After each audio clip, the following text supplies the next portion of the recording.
Here's some shit for you fuckers. You're listening. Here you go. Enjoy this, fuckers. To Opie and Anthony. Listen to this shit. And make people feel good? Go screw! Radio Bad Boys, Opie and Anthony. Controversial radio personalities, Opie and Anthony. Infamous DJs, Opie and Anthony. Talk show radio hosts, Opie and Anthony. Opie and Anthony. Opie and Anthony. Radio shock jocks, Opie and Anthony. Opie and Anthony. Shock jocks, Opie and Anthony. Shock jocks, Opie and Anthony. Opie and Anthony. Shock jocks, Opie and Anthony. Opie and Anthony. All right, we get it. I got a piece of the Berlin Wall, and it sat in my apartment for a while, and no one gave a crap. So guess what? I don't have a piece of the Berlin Wall anymore. You threw away Hell yeah, I did. a piece of history. Hell yeah, I did. I've been tired for 12 years. For the love of God. Alkadosis. One time I got the best conduct grade I ever got was a C-, and the teacher wrote in parentheses gift next to it. Gift.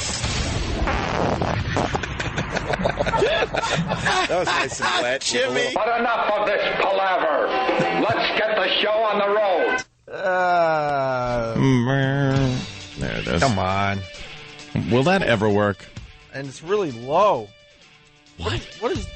They don't want us waking people. Oh, it's you? That's why. Oh. Is it supposed to be A or B, Tim? Yeah, why would it be A? Oh, it's B. It was pushed into the B position. The B. All right. Good morning. Welcome to the Opie and Anthony Show. Hi. Phone number 877-212-0-A. Lots to do today on this fine 2 for Tuesday. Ugh. That means twice the fun. What? Does it? And twice the knowledge from Stunt Brain. Yay. Stunt computer. Stunt Brain couldn't even get Ted Kennedy's age right. I think he's in his 60s. 60s? We go Wikipedia. I guess 70. What did I say? 74, 75? Yeah, he's up there. He's going to be 76. Man, as a guy, if you could get to that 74, Yeah.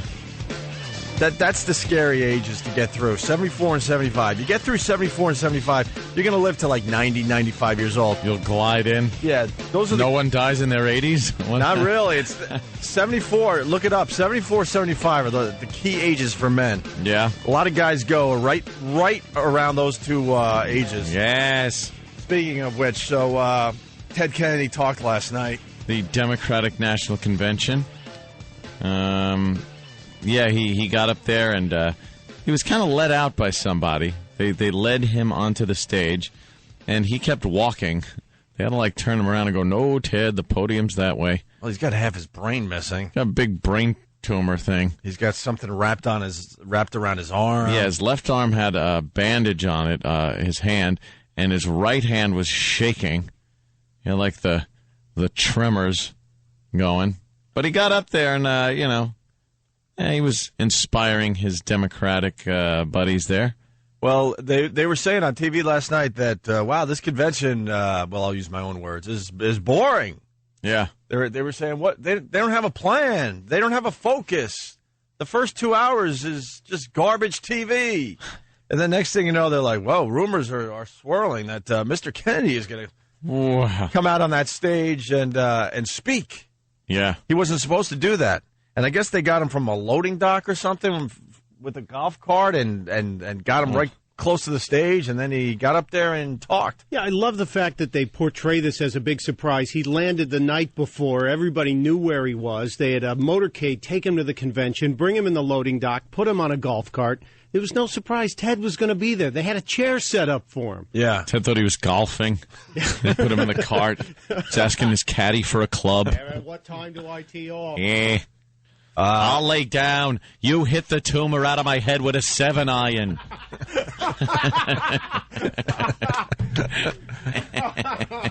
Oh, boy. Oh, boy. Well, the old lion did well last night. The old lion, they're calling him. Yeah, the old lion. Yeah. You know, when you get Carolyn Kennedy crying, woof. Yeah, she's seen a few things.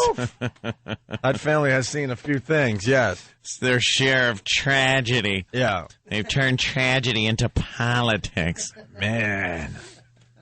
Yeah. Oh, God. Yeah, so they brought him out, and, of course, Michelle Obama I missed the Michelle Obama. She was a biggie last night. Came out with the kids, and they talked to a big giant screen TV with Barack on there. I don't understand why. Why isn't Barack there? Oh, like, isn't it his convention? He's the headliner. You don't bring out Zeppelin as you're still trying to figure out where your seat is, and you're getting your beers and your popcorn. But he's the headliner. Putting him on the big screen was good. You sure that's the reason? Or will we only be seeing Barack Obama on big screen TVs from now on? Especially since they uncovered that plot yesterday. Wow. What plot? Oh, there were a couple of gentlemen in the Denver area. Some high-powered rifles, scopes, apparently wearing just little Nazi rings and stuff. And it was uncovered through a traffic stop. One of these guys felt like doing a little rolling stop, I guess, through a red light. And they pulled him over. They asked, what are you doing here? You got these rifles. Are you planning on doing something to at the convention? And the guy goes, affirmative. Oh, they're starting early, these guys. Ooh. He was driving erratically. Yeah. If you have this on your mind that you want to get this done, why would you drive erratically? He was I know this. I know you're a bit nervous. I'll put it in terms you can understand. Sometimes a game comes out at GameStop, and I'm so excited. I'm driving like, oh, my God, I can't wait. And I'm driving erratically because I'm just thinking of getting home and popping the game in and just enjoying myself. That's how these guys felt with what they wanted to do. Well, it was a game to them, too. Yeah. Yeah, here's the story. Oh, yeah. Here's the story. Well, 3 Colorado men are under arrest as federal officials investigate possible threats made against presidential hopeful Barack Obama. The first arrest was made Sunday during a traffic stop. 28-year-old Theron Gartrell was nabbed outside of Denver. Police found 2 rifles, including one with a scope, inside of his truck, along with a bulletproof vest, some ammunition, and walkie-talkies. Now, 2 other men were arrested at hotels. One was allegedly caught jumping out of a 6th-floor window. Further details are going to be released at a news conference later today. Wow. Yikes. How many are we up to? First day of the convention. Isn't there another? There was another one or a couple others already? Really? 2 weeks ago, they found a guy in Denver dead in a hotel room with a pound of sodium cyanide in the room. And he happened to be from Somalia with a Canadian passport. Hey. But there was nothing strange about it. It was just for his head. Yeah. That's it. He wasn't selling. They're going to have to get Obama one of these Dr. Evil lairs. Oh, to definitely. live in the middle of a mountain somewhere, right? Just going to see this guy on television. Could he be the first closed circuit president? President, yeah, that never goes out anywhere. On demand. The guy is just, I mean, think about this country's history. First black president, although some black people aren't calling him black now. That's another controversy. But first black president. What are they calling him? Very controversial. No, they're saying he's not black. He's not a black president. A lot of rappers, or a few rappers, have come out and said that he doesn't cater to black people. He doesn't convey the black ideology. Why? Why is that? And then Spike Lee came out in his defense. Spike Lee believes in what he calls the one drop, not theory, but principle, I guess. If you have a drop of black blood, you're considered black. That's what Spike Lee says. And, Spike Lee's a crazy person, though. We all know that. Of course he is. He's a crazy person. What about what rappers were saying that? It's in the paper. I forgot his name. It's some wacky rapper name, so I can't keep track of those names. But he said that Barack isn't catering to black people and acting. Pretty much saying he isn't acting black. Well, they want like a Flavor Flav type They guy. want him shucking and jiving on the stage. But they basically want Flavor Flav for president. He said he'll do anything. That's what he said also. He'll do anything to get elected. Uh-huh. He'll pretty much kiss ass on Whitey. And it's just like, well, what do you think? Guy's going to step in there, well, in full rap gear. Like Eazy-E, right, circa 1990 or something. Starts cranking up. How funny would that be? Yeah. Some NWA. Yeah, boy. Some NWA, old school. They're watching too many bad movies where the black guy becomes president and he's all like, yeah, I'm the president. Right. Yeah, that doesn't quite really work. When they finally announce Obama later in the week, it's going to be the whitest song introducing him. Yeah. That's another thing. We've talked about this before, too. When you watch a movie and you see, like, black pilots, fighter pilots. And in the movies, it's like, yeah, he's on target, boy. I shot him out the sky.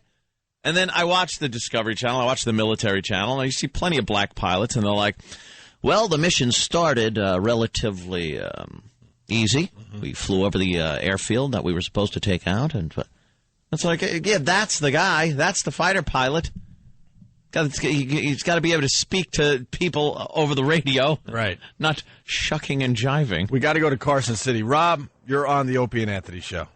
Hey, I just wanted to tell you guys that Obama, he's getting threats now, and the KKK is one to think that he is very black. That's where our biggest problem is going to be, I can guarantee it. But the KKK? That's Yeah. a pretty old organization. It's probably be the Nazis. It's going to be one nut. It'll be some extremist, maybe an extremist group that'll send one of their guys out or something like that. The Secret Service is going to have their hands full with Barack. I mean, it's it's the nature of the beast. It's the way it is. That's just how it's going to go.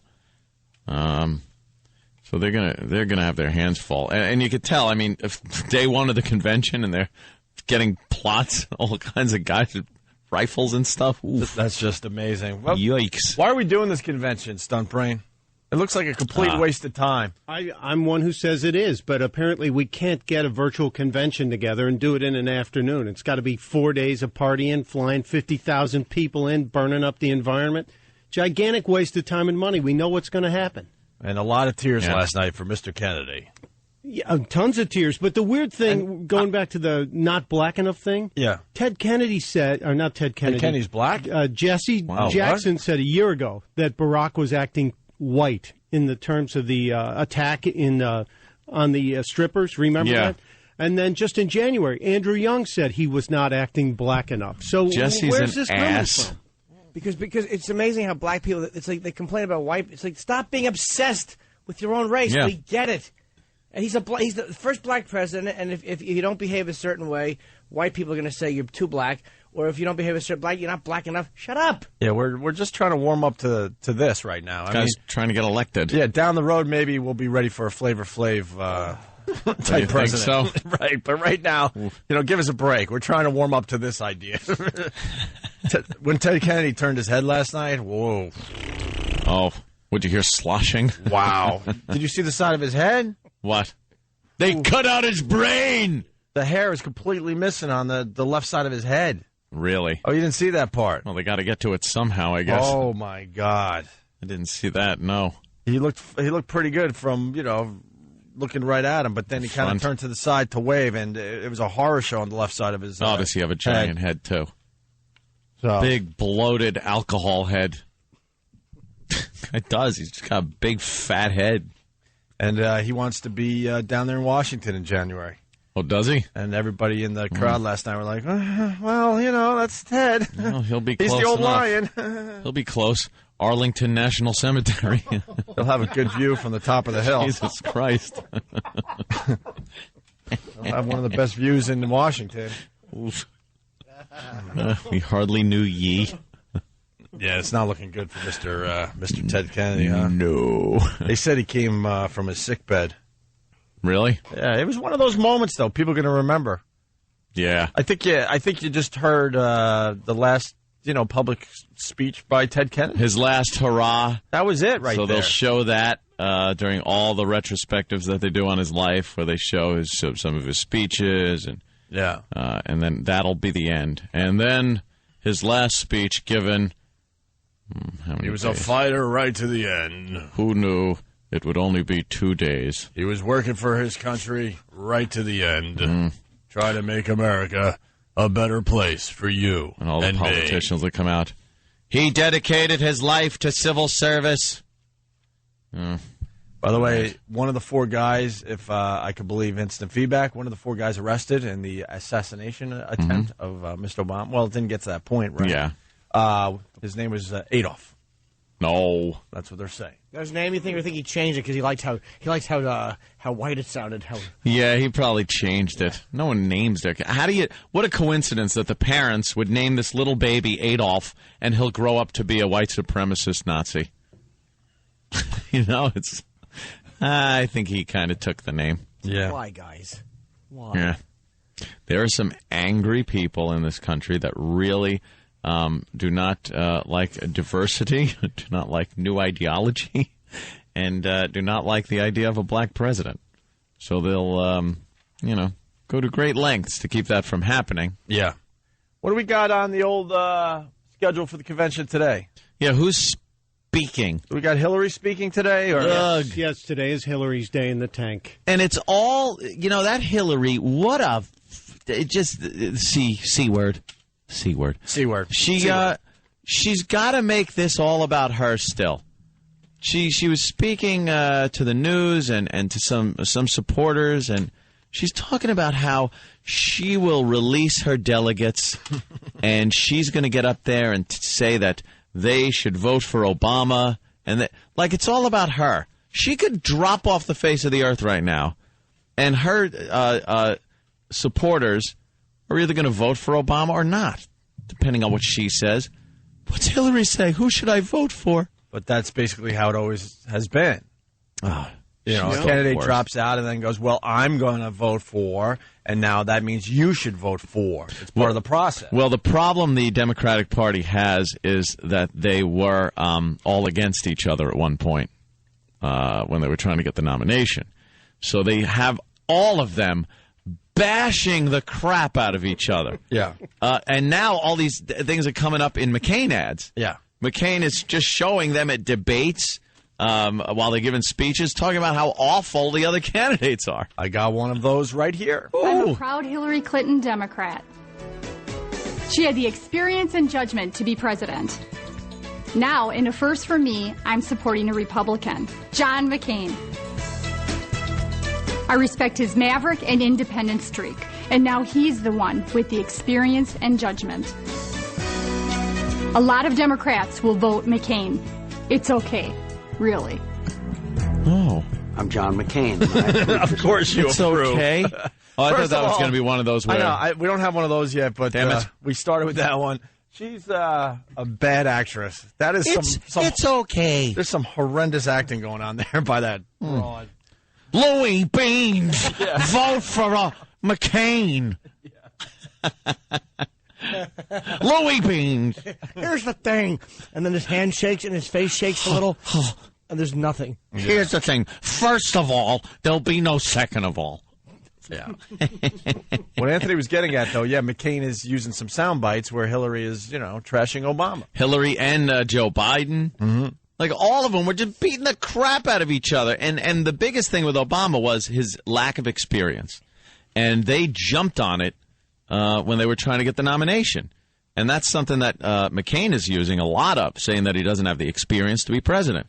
And now you got his own party members in McCain's commercials saying, hey, this guy doesn't have the experience. It is a pretty effective, I think, tool that they're using. Well, Obama has experience now, though. It's been another year. Of what, campaigning? Yeah, but since they said that, he's got another year under his belt. He's on tour. Yeah. Under his belt of being on tour. Right. I don't know what he's done in his real job. He wasn't at work. No. No. None of them were. All right. He's got experience, though. He's been reading.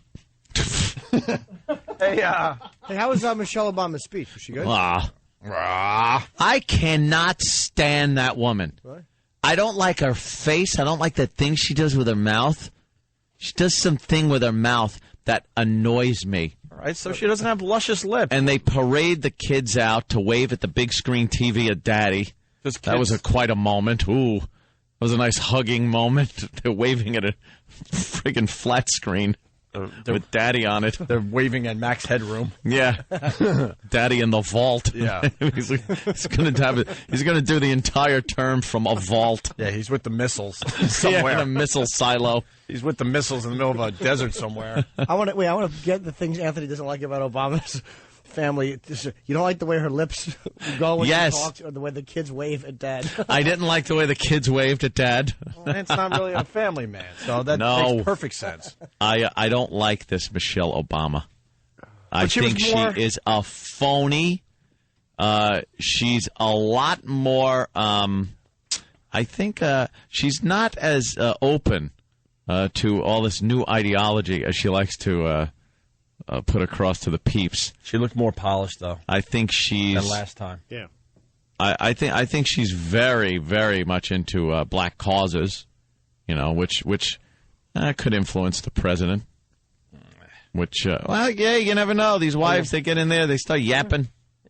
Hillary had an influence on Bill, and so Certainly did Nancy did. Reagan. Especially when she had something to hang over his head. Right. Holy Jesus. He did everything she said after that one. Oof. I'm amazed we didn't get that health care thing after. Yeah. I know. At first, after he had the old catcheroo. He had nothing to say about it. One stained dress later, he's like, all Americans need to have everything. Just listen to Hillary. She knows. Hey, before we move on, because we got to take our first break, this Chuck Schumer. Well, what is he? He's a senator, too, right? Yeah. He's the senior senator from New York. Sure. Of course he is. This guy is in love with Hillary Clinton. Absolutely. Yep. Nose constantly buried. Just thwack. Where you going, Hill? You lead the way. I'll be right here behind ye. Well, listen to... He's like a Labrador retriever meeting another dog. In the back of that pantsuit. Oh, God.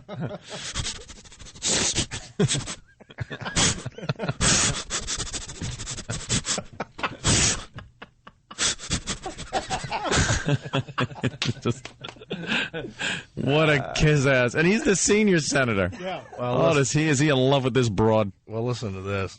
Is there some aspect to this that Hillary herself has not been able to control? I mean, there are people who clearly feel strongly about it, and no matter what her signals are, want to make a stand. There are a few outliers who will be never happy, but the overwhelming majority of Hillary delegates here at this convention, and I was the first senator to be for her and the last off, but the overwhelming majority are going to be for her and for her big time. What do you think her role will be now? Him, and for him big time. We were for her big time, now we're going to be for Barack big time. Old habits die hard. Exactly. See, he still wants Hillary as a little president. Confused. Yeah, well. Oh, I know. For her. I mean him. My life for you. He's got one of those sicko serial killer shrines of her set up in his house. But I love you. It's like in Caligula when he was really sick. Some guy walks in just to try to get Caligula to like him, and he goes, I would give my life so Caligula would be healthy to Jupiter. And the Caligula pops up and Jupiter accepts. And they take the guy out and kill him. Oh, is that a great scene? Oh, what a face. Jupiter accepts. Great. All right. First break, 877-212-0-8. We got a lot of phone calls coming in. We'll go to the phones next. Stay there.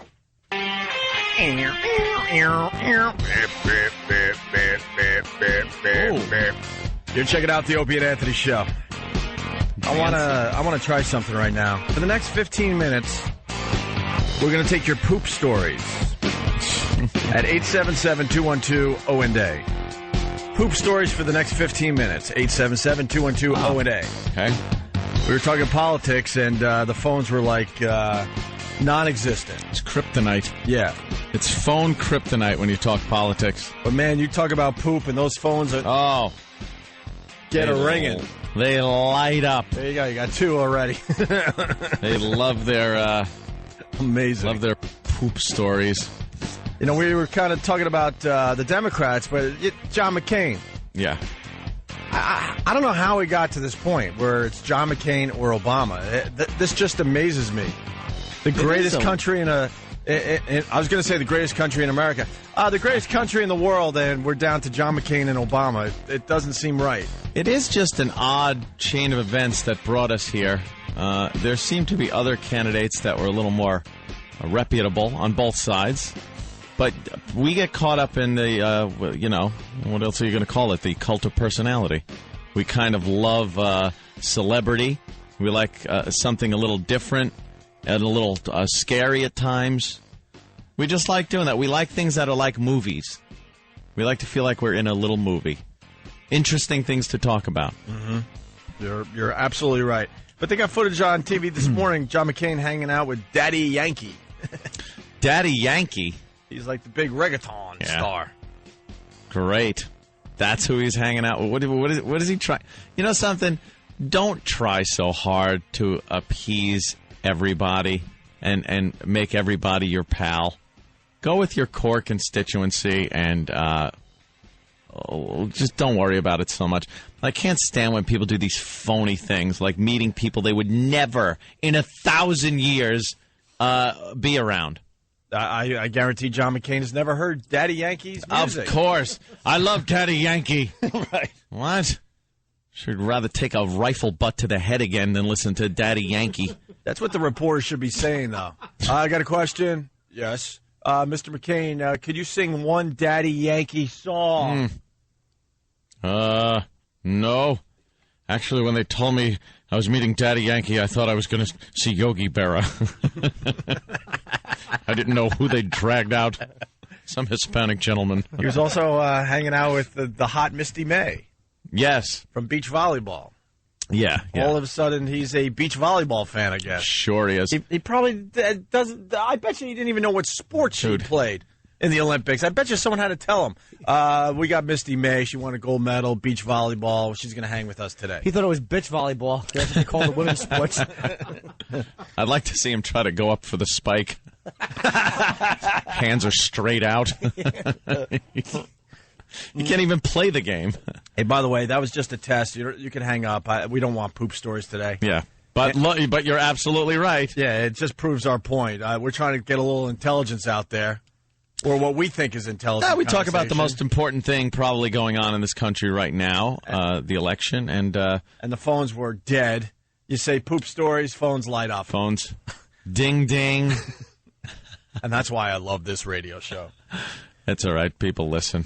So I just don't like calling when we talk about this stuff. Yeah, Daddy Yankee hanging out with McCain. So that's terrific. When is he going to pick his vice president? It was supposed to be on Friday on his birthday, but he hinted yesterday it could be sooner. Well, he's stupid. Who's that? This is the week. Bill Sooner. Bill Sooner. Very good. His name is Bill Sooner. I don't like that guy.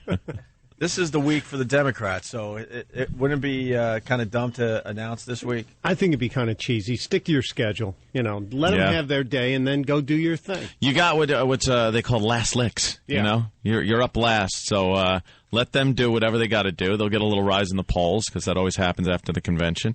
And then the Republicans come in, they whoop it up and have a big party, and then their polls go up. Yep. Because for some people, I don't know what it is. They could sit in front of a TV, watch a convention, and go, now I'll vote for that guy. Now I like this guy. And then they watch the Republican one and go, wait a minute. Now I gotta vote for this guy.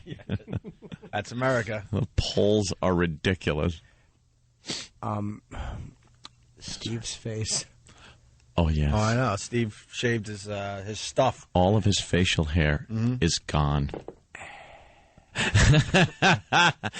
You don't like it, Jimmy? I don't know. It's weird. It is weird. It's fine. He's got a baby face. Yeah. He's actually a baby face. Steve is actually a little boy, and he had to grow all that crazy facial hair to make himself look tougher. He's just a little fella inside. Yeah, was it that obvious? Just with a very soft heart. What made you decide to shave it? Gray hair, a lot of it in my sideburns and my goatee, and I just looked at it, and I was plucking them out one by one. And I'll just dye them. I don't want to dye my beard. I mean, I'm already losing the hair on my head. I'm getting gray hairs on my sideburns and my beard, so I figured I'd give it a shave. You are way too vain. I am. I'm horribly vain. There's not a person here that would say, wow, Steve's going gray. I know that. This is all self-inflicted. It's not even a clue. It would sound like we said he's going gray. Huh? It would sound like we said. Oh, yeah. Why does everything rhyme with that when it comes to you? I have no idea. It's just I walk into a room. I don't think there's any bear traps, but boom, there goes one. Of course, they're all over the place. I want everyone on the staff because you're so smooth right now. Uh-huh. I want to have warm Crisco oil, and we could all soak our hands in it and just give you a good crispy slap. It's actually not that smooth. I have about 8 hours growth on it right now. That full goatee will be back in a week. So, and knowing you're going to grow it right back. Yeah, knowing me, I'm going to be completely vain in the opposite direction and grow it right back because I'm all self-conscious now. You know who was using the hair dye stuff on the beard was Lemmy. Because when Lemmy came when we were doing the poker thing and we talked to Lemmy, I was looking at him because we were pretty close there, and it was completely gray for about a quarter of an inch from his skin. And then it got black, like jet black, but his roots were completely gray on his beard. It's very obvious. A lot of those guys do that. It's a quarter of an inch of gray hair, and then it's black paint. You don't want to see your favorite band with gray hair. Well, seeing Jimmy Page with a full head of gray hair, old lady gray hair, is deeply depressing. Weird. Just dye that, even if it looks stupid. Plus, most of these guys you only see, like Lemmy, you only see on stage. You're seeing them from... Yeah, you're not going to notice a quarter inch of gray hair. You know, people aren't getting up that close, and then when they do, they look at that cocoa puff on the side of his head, and they don't look at his beard anyway. I think Lemmy's coming into the show soon, so you could talk about his cocoa puff. The cocoa puff, right to him.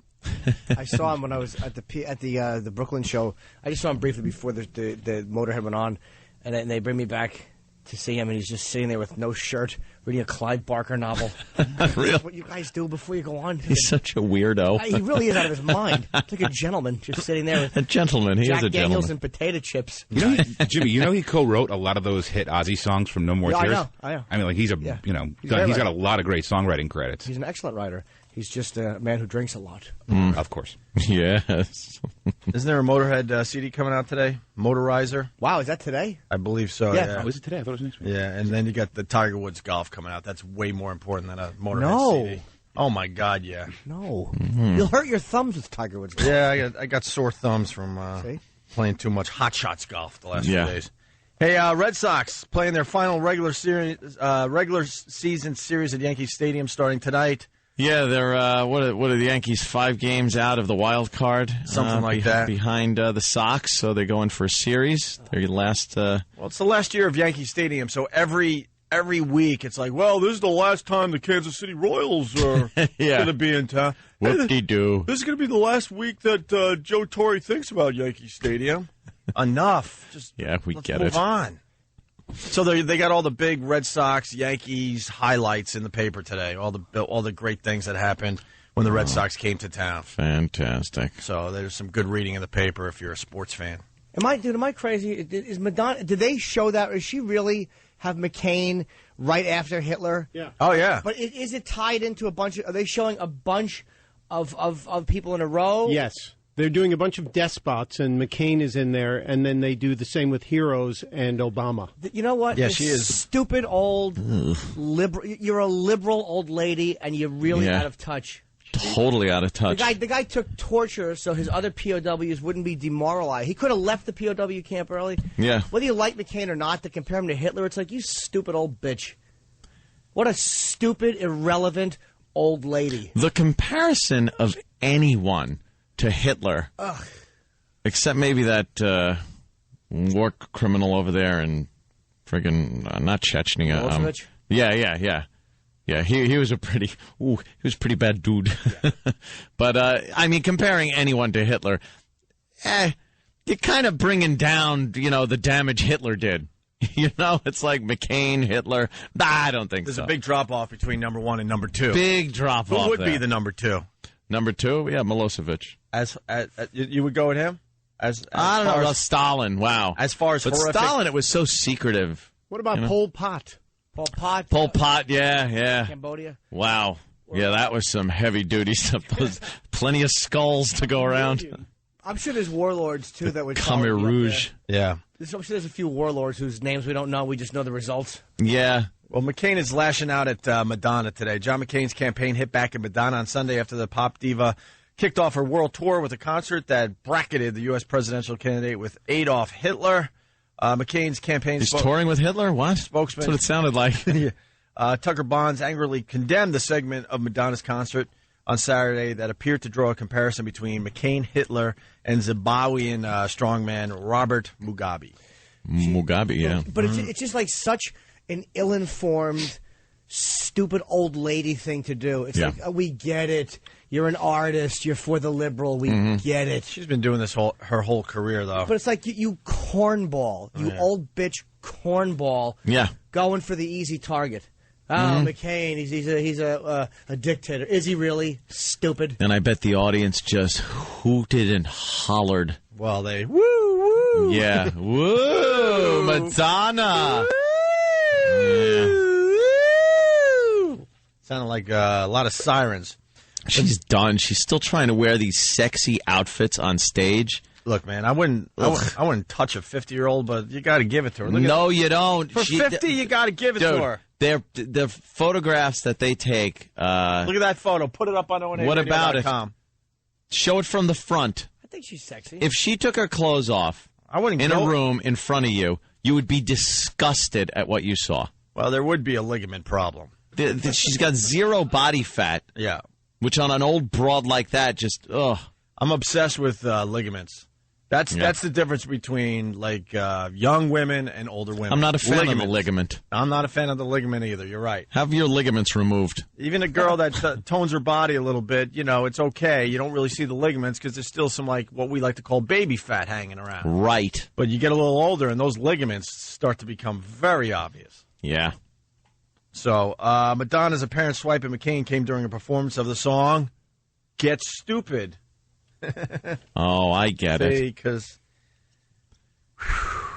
ugh. Towards the end of the song, pictures of Beatles star John Lennon, former U.S. Vice President Al Gore, Indian Gandhi, of course, and McCain's Democratic rival Barack Obama appeared.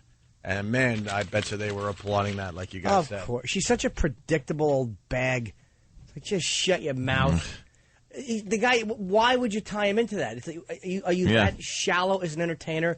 Like that's he's a Republican. That's what he is. Hitler. You stupid bitch. Shut up. Yeah. What did he do that you would equate him to Hitler? Look at. Come on. Look at the Look at that disgusting Get that picture up on ONA Get out of here. This friggin' old hack. Ugh. With her affected English accent now. She's a punch in the nose. She really is a phony. Sorry, McCain's not like your fruity polo-wearing ex-husband. Yeah. I really wish we would have got her brother in here just to listen to him trash her. No wonder her brother hates her. Yeah. As rumors that she kind of supported that book, though. Oh, really? Yeah, I heard rumors that she kind of. I love how she reinvents herself every so often. Was part of that whole book thing, just for the controversy. She loves when people talk about her. Douche. Her legs look like tree roots that start growing out of the ground. Yeah. Where there's all sorts of stuff going on. I don't know. I don't want to see a 50-year-old broad dressed like that dancing around. Eesh. I just hate her right If I want to see that, I'll go to the Tender Trap. Are they old over there? Ugh. Hey, they're fans of the show, though. I know. I'm kidding. Maybe it's the hours when you go over there. Talking any local Long Island strip club during the daytime. Well, they're going to day stripper. They're going to call in now and defend themselves. Sorry. I bet you they got some fine young. Love your establishment. They got some fine young snitch. I've been in there in quite some time. Hey, is Sam around? I think we got the crotch shot video figured out finally. Primetime Sam Roberts, you mean? Yeah, we want this to go. We want this one to go viral. Sam, you cut the Pat Duffy video with the Russian broad? Yeah. And what do we got? It's just the nut shot. It's in slow motion, and it's on YouTube. If you look up Pat Duffy kicked in the nuts. Kicked in the nuts. And there you go. We'll link that on ONARadio.com. Yep. Just in case, here's a taste of the audio from that video. That is it's really amazing. Listen to this noise. I swear to God, he wasn't wearing a cup, nothing. Nope. He took a fine shot to the groin. It's Opie and Anthony. No. Give me one more. Hold on. Hold on. One more. You're crazy. Wait, good audio. All right, guys. Here she goes. Go. Holy crap. I'm leaving. Holy. You're like feeling his pain.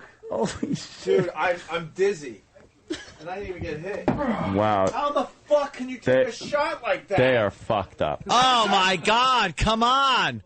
Who gave us this? Dude, I can't. Dude. Wait a minute. I think it's my fault again. There were 3 S-bombs. Did they get that down? 2 F-bombs. Oh, my God. Oh, Jiven's finger's okay. How the hell? No, it's my fault. Oh, no. See, I get fired. I get fired today. We're going to have to keep an eye on what version goes on this, because that happened yesterday. Yeah, look, because there's 2 versions on the same disc. It's totally my fault. That has to be typed better then, with much more emphasis put on clean and dirty. How about red ink? Highlight the No. What we need by now is never to have this in front of me on this side of the show. Not that I'm making excuses for myself. I should have known, but there's no reason to have this as a temptation even to play. Yeah, why would that be on the disc at all? Have a different disc burned for the other side. Yeah, let's. Christ Almighty! Let's start that tomorrow. Did they get that down the hall so I could breathe? All right, they got that. All right, here's the clean version of Pat Duffy getting kicked in the groin. No. Give me one more. Hold on. Hold on. One more. You're crazy. Wait, good audio. All right, guys. Here she goes. Go. Holy crap. I'm leaving. Holy You're like feeling his pain. Dude, I'm dizzy, and I didn't even get hit. Wow. How the can you take a shot like that? They are up. Because I deserve it.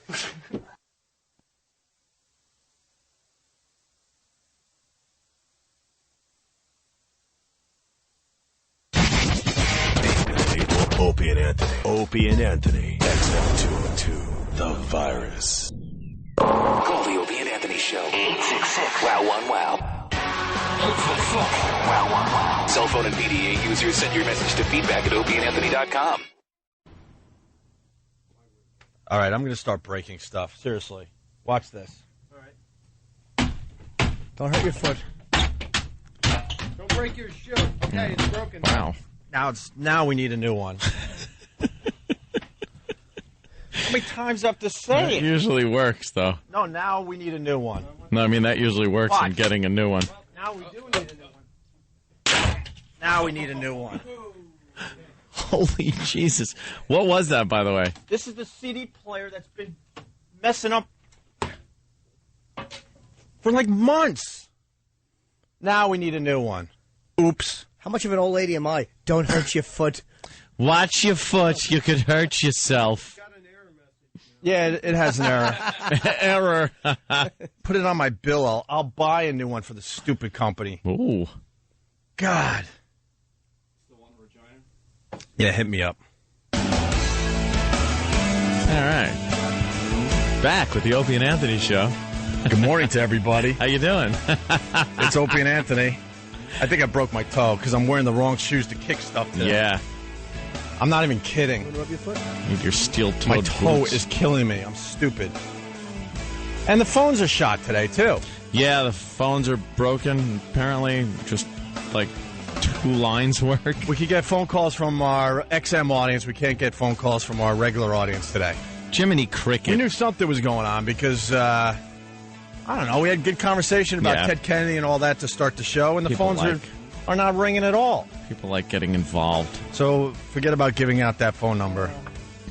You're right, Jimmy? My nose hurts today for some reason. No, are you okay? Yeah, it's just sore. Oh, good. I couldn't sleep last night. Back on the Worried. couch.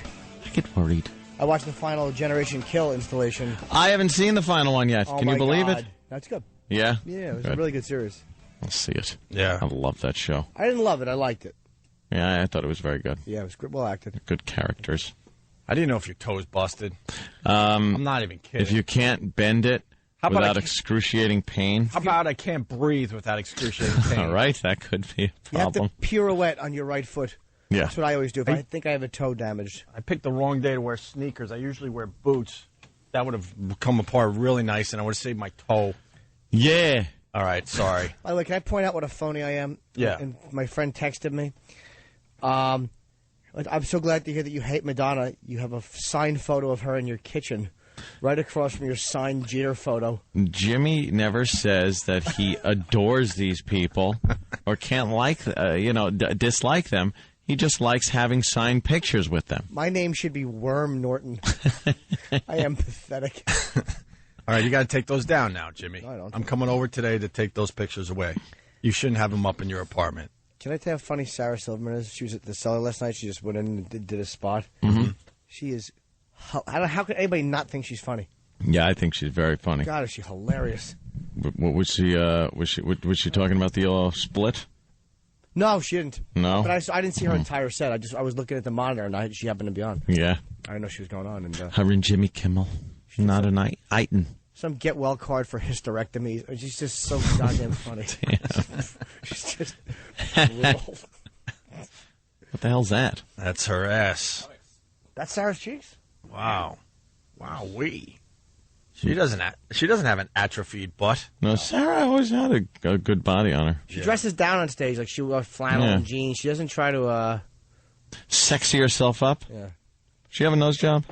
I don't know. I mean, she looks the same as she's always looked to me. Yeah, maybe when she was younger. Maybe like when she was a teen or something. I don't know why. Silverman. Jesus. What? I'm just saying. What type of talk is that? It's talk that a lot of people of a certain descent, and it could be Italian because Italians tend to have large schnozolas too. My cousin, her got a nose job when she was like 18 years old. She didn't want a big nose. I'm just saying. There are certain ethnic backgrounds that are known for certain physical attributes. Why is that a problem to say? Why? Because it's not true. What? Oh, damn it. Run this business. So effed up that you can't just say things sometimes without having to worry about catching flack. Isn't it true? We're not all the same. We're not all the same. Eventually we will be. Hmm? Yeah, that's what we're working You think? toward. Yeah, we're going to all be the same color and have the same nose sizes. I mean, there's no bad or good thing about it. Some things are just fact. It's the way it is. Is it weird for me to say Asian people's eyes are different than Italian people's eyes? Well, some Asian eyes aren't different. No, but they are. The majority are. Yeah. It depends what kind of Asian you're talking about. How's that? Well, without getting into it, some Asian cultures have different eyes than other Asian cultures.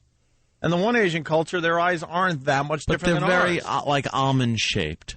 That's the other Asian culture. Like? The one where the Olympics was. Oh, no, Chinese have the weird, different eyes than a basic what? No, but any Asian culture, Korean, Japanese have very almond-shaped eyes. Japanese, not so much, my friend. Yeah, I think so. Not as much as where we had the Olympics. I'm telling you. There's a different. You can see different. The Japanese people look different than Chinese people. You can't usually tell the difference. Koreans look differently, but Asian eyes are different than Caucasian eyes. It is what it is. It is what it is. Evolution So why doesn't mean can't anything. you just bring it up? And there are certain other ethnic backgrounds that have certain physical attributes. It's just the way it is. So what I was saying was perhaps Sarah Silverman got a nose job. It just looks like she had one. She kind of looks like because she's got a very nice nose. I didn't know today was the Let's Get Fired show. I had no idea. This is not. There is nothing wrong with what I am saying. And why wouldn't we do it in the beginning of summer, where we could go away to some nice places for a while? Well, I figure the weather gets a little cold. We could go down to the Bahamas. All right. All right. The smashing of the CD player messed up our rhythm here. How's your foot? It really whatever. Fine, I'm not going to cry. Hey, do we have any? I did what I did. Do we have any audio of Michelle Obama's speech at all? Or? Yeah, we're working on that, there, Jimmy. We were going to play something from Ted Kennedy, but nothing really stood out. It was a good speech. Yeah, it was a visual. Well, the visual wasn't even that bad. Well, when he turned his head and it looked like Charlton Heston's buddy in Planet of the Apes with a shaved head. Well, cut out his brain, you bloody baboon! I said now we know how John F. Kennedy would have looked if he survived the assassination. Yeah. How his head would have looked, because that's what Ted Kennedy had going on last night. But you know what? The network news, I've been watching the big screen behind Anthony all morning long. They refused to show the shot of Ted Kennedy from the side, where it was kind of disturbing for a lot of people, because when you see him, straight on, he looks very, very normal, extremely normal. Actually looking like his pops. You forget that he was JFK's brother. Oh, yeah, like, I know. Because it's like you forget, like, that, because the Zapruder film is this weird thing. It's like, I was reading, what's his name, Bugliosi's book, and he goes step by step over every moment during the assassination. Yeah. And he goes over all what Jackie was doing. And, you just see Jackie crawling on the car and get a piece of the head, and it's just like this thing we've seen. It's ingrained in you. Yeah. But you forget, like, this was a lady whose husband had just got shot, and just like she was holding his head, and she wouldn't let him come out of the car because she had his brains in her hand. It was just really creepy. But it really humanized it. This book is great. Yeah? Yeah. I'm going to read that. You actually feel sad reading it, like, oh, yeah, I forgot. This is the Kennedy assassination. It's just this thing I was born knowing existed. Oh, I felt sad just seeing the video myself. I didn't need to see it in words. No, reading it's really humanized. That's such a horrific video. How old would JFK have been? He's 60. Well, Teddy's 75, so yeah, he would be what, in his 80s? Are you sure? 80s, maybe 90s. No, it was his younger brother, but 63. He was how old? He was about 42. He probably about 87. 42, let's call it. Yeah. So that's 45. Yeah. Wow. He's that much older than Ted. He had at least 10 years on Ted, huh? I liked when the Weekly World News would have pictures of him now, and he'd like, oh, this exclusive shot of JFK. Here he is in a wheelchair, and they'd have like a picture of JFK, but you could tell they really badly photoshopped him gray and old. Yeah. He's still alive. All right, moving on. We were talking about this during the break, and it's outraging a lot of people today. You got a kid; he's 9 years old, and he's really, really good at baseball. He's a pitcher. Yeah, he's so good that basically he's been banned from the little league team. Here it is, our wussy nation, where the parents must coddle their children and not allow them to play against somebody that's better than them. Perish the thought they actually play this kid and get better at hitting against him and actually makes them a better athlete. But they'd rather just, no, he's too good. My child can't play against him. His name is Jericho Scott, and he's in a league of his own. That's what the paper's saying today. Yes, Jimmy? I'm just reading this. I want to throw Yeah, the up. parents of a 9-year-old prodigy pitcher say their son is being unfairly punished for his mastery of the fastball because other teams in the Baseball League of New Haven refuse to share the diamond with him. Other teams refuse to hit against the kid. That's great. And know why? Because the kids are scared to face the 9-year-old's fastball. Does he do a little chin music? Does he brush him back a little bit? Parents on rival teams contend that Jericho Scott's pitches are just too fast for his peers and that he should play a different position. They're such scumbags, these self-centered parents with their stupid, mediocre children. They say other kids are too intimidated even to step up to the plate. Well, then get your kid out of the dumb league and have him do some of that finger painting or make him into a ballerina. Field hockey. What if you hit the ball too hard? You're going to tell me a line drive coming at you? Like, if you're playing shortstop, a line drive coming at you is going to come a lot faster than a pitch. Recently killed a kid in a line drive. Yeah. Little league. You lose one or two every year. Yeah, of course. What can I tell you? All the baby turtles aren't going to make it to the ocean. No. Here you got the next Roger Clemens up there in New Haven, and they want him to that's like saying, hey, Roger, you're too good. Could you play right field? Goodness gracious. Could you just play right field, please? Yeah, some team forfeited rather. Did you say that already? No, we're not up to there. It's unclear how fast Jericho throws since his pitches have never been clocked, but everyone agrees they are as accurate as they are swift. So he knows how to throw without throwing at the kids. He's throwing strikes, basically. He's a prodigy. Jericho's family Danny, yes. has already retained an attorney and is threatening to sue. Good. Yes, Danny. I don't know. I guess that's from the local New York paper. The Associated Press is reporting that his fastball tops out around 40 miles an hour. That's it? Well, for a 9-year-old. 9-year-old, that's it? Jesus. He's got to eat his Wheaties. What a wimp. I understand how tough it is to be against someone better than you, but that is part of life's lessons, said the attorney. There you go. Last Saturday, a rival team forfeited rather than face the Willpower Fitness team and Jericho's fearsome pitches. Jericho left the mound in tears because neither he nor his team could play. Little crybaby. Oh, he's 9. He's a little crybaby. Jericho is heartbroken and blames himself for his team's not having a chance to compete. Another game is scheduled for tomorrow, but it's unclear whether that game will also be canceled. It's amazing how these coaches and parents can't teach these little Connecticut sissies. Yeah. Stand there and just swing a little earlier. At the Take it. basketball. We are raising a generation of wimps. When I was growing up, I was a pretty good athlete, but I got to tell you, I wasn't good at baseball. And I joined the Little League team, and I was one of these kids that was scared to get in the batter's box. I was. I have no problem admitting it. Guess what I did? I didn't tell my dad, hey, we got to get rid of these. We got to go make sure these people throw it in slower. I moved on to another sport. Yeah. But nowadays, you don't move on to another sport. Everyone has to adjust around your weakness. That's crazy in America. That is scary, having a fastball thrown at you. I was never into it, man. Yeah. I would play pickup games with my friends at Washington Drive School, going local for everybody in the Centerport area. But when it came to organized Little League, I was a wimp in the batter's box. Absolutely. So I moved on to basketball and other sports that I enjoyed much better. But now they adjust accordingly. You can't play. The good kid can't play because the other stupid. It's because the parents are just so wrapped up in their children. It's such an unhealthy being wrapped up in their kids. They can't just say, "Look, you got to go up and just lose." Yeah, go up Swing there. at it, fruit. Learn to hit. Learn to hit this kid, and then you'll look good. But no. He could have a sporting career ahead of him, being a great pitcher, and he probably won't. Yeah. I mean, by the time he's 18, he'll probably be sick of it and fat. Doing drugs. Yeah. Who knows? But yeah, you take a kid like that and you make sure he reaches his ability, right? Yeah. Kids that can't play, you get them out. Play a different position. Because my son can't hit very good. He doesn't want to get in the batter's box. Play a different position. Parents are the worst. God, they all think their kids are so special. No, not all. Whole league. Not all. That whole league. Generalizing. Not all. It's unfortunately, it's what's going on with America in general. It's a minority that's taking over. Is it? Taking over from the majority. Yes, you talk.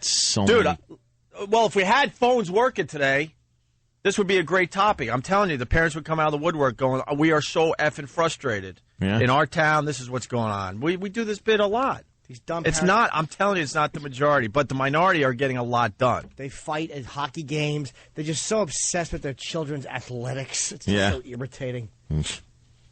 Yes, Mike? If you were the coach of this kid's team, wouldn't you schedule him to pitch every game, Of course. hoping to get a season of forfeits and say, yeah, we won the championship, Yeah, we won. didn't have to throw a pitch with the kid?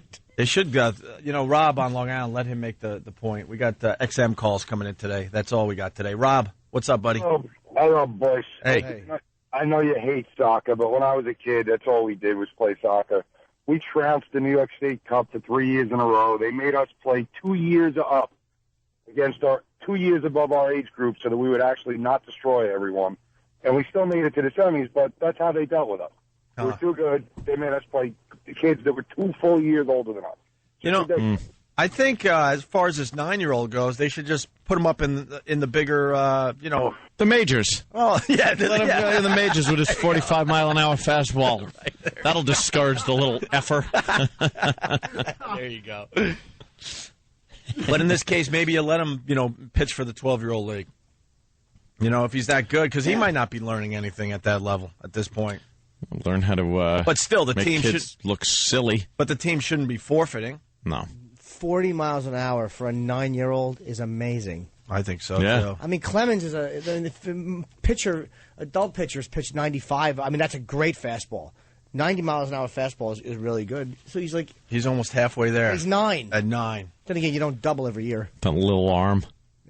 Yeah. The little arm throwing that fast. Jesus. Let's go to Anthony in Oceanside. Anthony. Good morning, boys. How are you? What's up? Hey, just like Opie always said, the Chinese are coming. That's why they won more gold medals. They don't do this. They don't raise wimps. You're best or you're out. Simple as that. These parents make me sick. I've been saying that for a long time, and I think the Olympics proved that. I mean, if the Chinese saw this 9-year-old kid, he would be playing in their major leagues. He would be in some baseball Gulag. Well, I was about to say something else, but yeah, you nailed it. Yeah, he would have to say goodbye to his family at this point, and they would just have him pitching 24 hours a day. You'd take him away. Know something? But in America, we tell him, no, you better play right field or somewhere else because you're too good for that position. Guess what? My kid can't play hockey, but he can throw the hell out of a football, and that's just the way it is. He's not going to be a hockey player, period, end of story. And that's what parents should understand. I say it all the time because I got a lot of nephews and nieces. I go to a lot of these sporting events, and you see the kids that have no business being on a baseball field, and then you see the ones that have some skills. So as a parent, you're going, maybe it's time to make them into a ballerina. Yeah, they should take their juice boxes and go home. Yeah. All right. Hey, the phones are finally working. See, we got listeners. Look. I was terrible at sports. Terrible. So what'd you do, though? You moved on to something else. I was into science with my telescopes and microscopes and rock computers. What's a rock computer? Oh, it was a little thing where I would take a rock and do little experiments on it, and then based on the results, I would know what kind of rock it was. Rock computer. I think I had one of those. Yeah. Then I had this was before, video games. It was like an airplane flying thing, and you had a string, a nylon string from like a tree about 50 feet down to the controls, and you hooked a little plane on the string, and you had to steer it into the runway, but it was just guiding down a string. Like, where's Microsoft Flight Simulator when you need it? I think rejection is really, really good when you're growing up. I really do. I had plenty of that by the goddamn gym teachers that, I just wasn't into sports, but they just hounded me. Hounded me. Get dressed. Get in your uniform. Oh, you mean my shorts and T-shirt? Call it a uniform. Especially those ages, it's all about figuring out what you're good at. Yeah, well, sports weren't it. So you moved on to other Certainly things did. and figured out what you were good at, and that's hot. And that's what the teachers should be. I moved on to. That's what the teachers, the parents, the coaches should be teaching the youth. Yeah. All right, you're not good at baseball. That's okay. Let's why don't you try this or that? Mm-hmm. Let's go to Paul in Jersey. Paul. Hey there, Paul. What's going on? Hey. The whole thing with this is ridiculous. I coach Little League Baseball. I coach Pop Warner. I mean, baseball's gotten so baby down with pitch counts, and you can't pitch if you catch. It's crazy. And I played college baseball myself. There's no way. That's why you see all the people from the third world countries becoming Major League Baseball players. We're baby down baseball so bad in this country. Yeah, because they're not watering down their youth programs. Exactly. They're encouraging the best players to be the best. If you saw the Little League World Series over the weekend, there's a kid from Louisiana throwing 81 miles an hour, which is the equivalent to a 105-mile-an-hour fastball. And how old is the kid? 12? 12. Oh, can you imagine? So in 3 years, compared to the kid up in Connecticut who's throwing 40, this kid's throwing double twice as fast. Wow. Very nice. And also, you get think of this: if it's in a Pop Warner game, you can't play running back. You run too fast. We can't tackle you. You got to go play line. You can't do that. That's ridiculous. Right on, man. Thank you, sir. Joe in Maryland, what's up? Hey guys, happy birthday, Jimmy, to you and to me. Oh, your birthday too, huh? God bless. Yeah, it is. Thanks. Hey, listen, birthday guys, bit. Hey, listen, guys. 9-year-olds in Little League only pitch from 40 feet. Oh, really? So this kid at 9 years old throwing 40 miles an hour is the equivalent of probably close to the 90-95 from 60 feet 6 inches, which is major league distance. Can we get the little effer in here and then try to hit off the kid? Hit off him, yeah. Let's try to get the little effer in studio. I'd be scared he'd hit me. Oh, absolutely. Even better, give Jimmy the wiffle bat. Yeah. Oh, you mean like we did in the old days? The Motley Crue Challenge? He'd love it. Me and Steve. All right, thank you, sir. Quarter-inch left for me. We say hi to Larry. Hi, Larry. Hey, how you doing? Larry. And at 9 years old, 40 miles an hour is not that fast. I coach Little League, and my son's on a travel team, and that's what you're facing in these travel teams is, between 35 and 45 miles an hour. It's nothing special. Yeah. Okay. And, the same thing with everybody else is saying. They're watering down baseball. They got to let the kids go out there and play. If they can't play, go pick another sport. Let them play baseball. Let them excel. And if they don't do good, don't let them go play sit and field hockey. That's what it is. There you go. Very good. You know what I'm saying? Take it easy, guys. All right, thank you. Let's go to Billy in Tennessee. Billy. Hey, fellas, I just want to chime in on this. When I was growing up, I excelled in all sports. Got a little cocky. My dad put me in wrestling. I got my hind end kicked for the whole first year until I got better. Gay sport, by the way. Quit or anything. Gay sport. Yeah. Wrestling. Yeah, the gym Pretty teacher gay. Gym teacher was trying to get me into wrestling because I was the weight they needed, and I'm like, no thanks. They had that in gym class. I didn't, you know. Yuck. One day we go in and say, "Oh, we're gonna wrestle today," and I'm like, "All right, what the hell's this about?" So the mats are all out, and this big douche, I have to wrestle him, and you get in that position where you're on all fours, and the other guy's got his arm around you and on the one arm, and then the stupid gym teacher goes, and I got thrown around the mat. He grabbed me at one point, that between the legs grab. What is that? And just smashes me down on the mat. I went like, ow! Like as he was grabbing my junk, and it hurt. Like a tiger grabbing a gazelle. Oh, I was just down in a second. You were just being shaken about. And then he gets up after he pins me or whatever the frig it is. He sexually abused me. He gets up and he looks at me and does this neck twist from one side to the other. Yeah. Like, yeah, that's how I kick ass. Oh, stop it. You like grabbing sweaty men in tights. You had to go to the nurse's office for a rape kit after a rupture. After your wrestling match. Yeah. Well, that is the weirdest thing. You're growing up, right? And the hormones are raging. Yes. You got all sorts of things going on in your body. The girls aren't icky anymore, and all hell's breaking loose inside your body. And then you got a dumb gym teacher encouraging you to get on a mat with another guy. Yeah. What? All right, you get the bottom. Right. He gets the top. It's like bottom and top. And now we're rolling around on a mat and touching any place goes. Sure. They grab ass. They're grabbing like around that one move where they grab under between your legs from the back and grab the front and try to flip you over. It's like, of course you're flipping me over. I'm in pain. This is a torture move. Yeah. Oh, wrestling. Yuck. Sweaty guys on a mat. Let's say rolling around. Let's say hi to Chris in Boston. Chris. Hey, how's it going? Hey.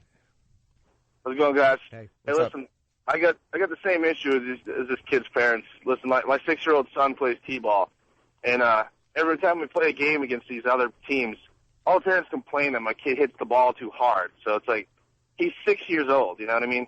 How do you hit the ball too hard at 6 years old? 6-year-old. They'll move all the kids to the other side of the field, let my son hit the ball, and then move all the kids back to their positions. I was like, Jesus Christ. Stop being pussies. Play the game. They're 6. I say holla to that, my friend. Yeah, at least you don't have the kid that they go, easy out, easy out, easy out. That's got to be nice for the parent. Oh, God. Nothing worse. Get him into something else. Nothing worse than when they move the outfield into the infield. Bring it in. He can't hit. He can't hit. Bring it in. Easy out. And the parents are just like, the father's, my son's a pussy. Yeah. All right, look, the phones are really good. We're going to go right back to the phones after the break. Yes, don't go anywhere. Yeah, please don't, because the phones are finally working 2 hours into our radio show. So stay right there. If you're on hold, we think you're good enough to be on the show. So stay there for us, okay? New socialism starts in sports. What's this about there, Stunt Brain? The parents want everyone to be the same. Yeah. No big winners. I'm telling you. This is a Hold slippery on, though. slope. I go to a lot of sporting events. It's not every parent. Yeah, but most parents are frustrated. Like, why are they running the league like this? Why is this one parent have so much power Why don't in they our town? speak up?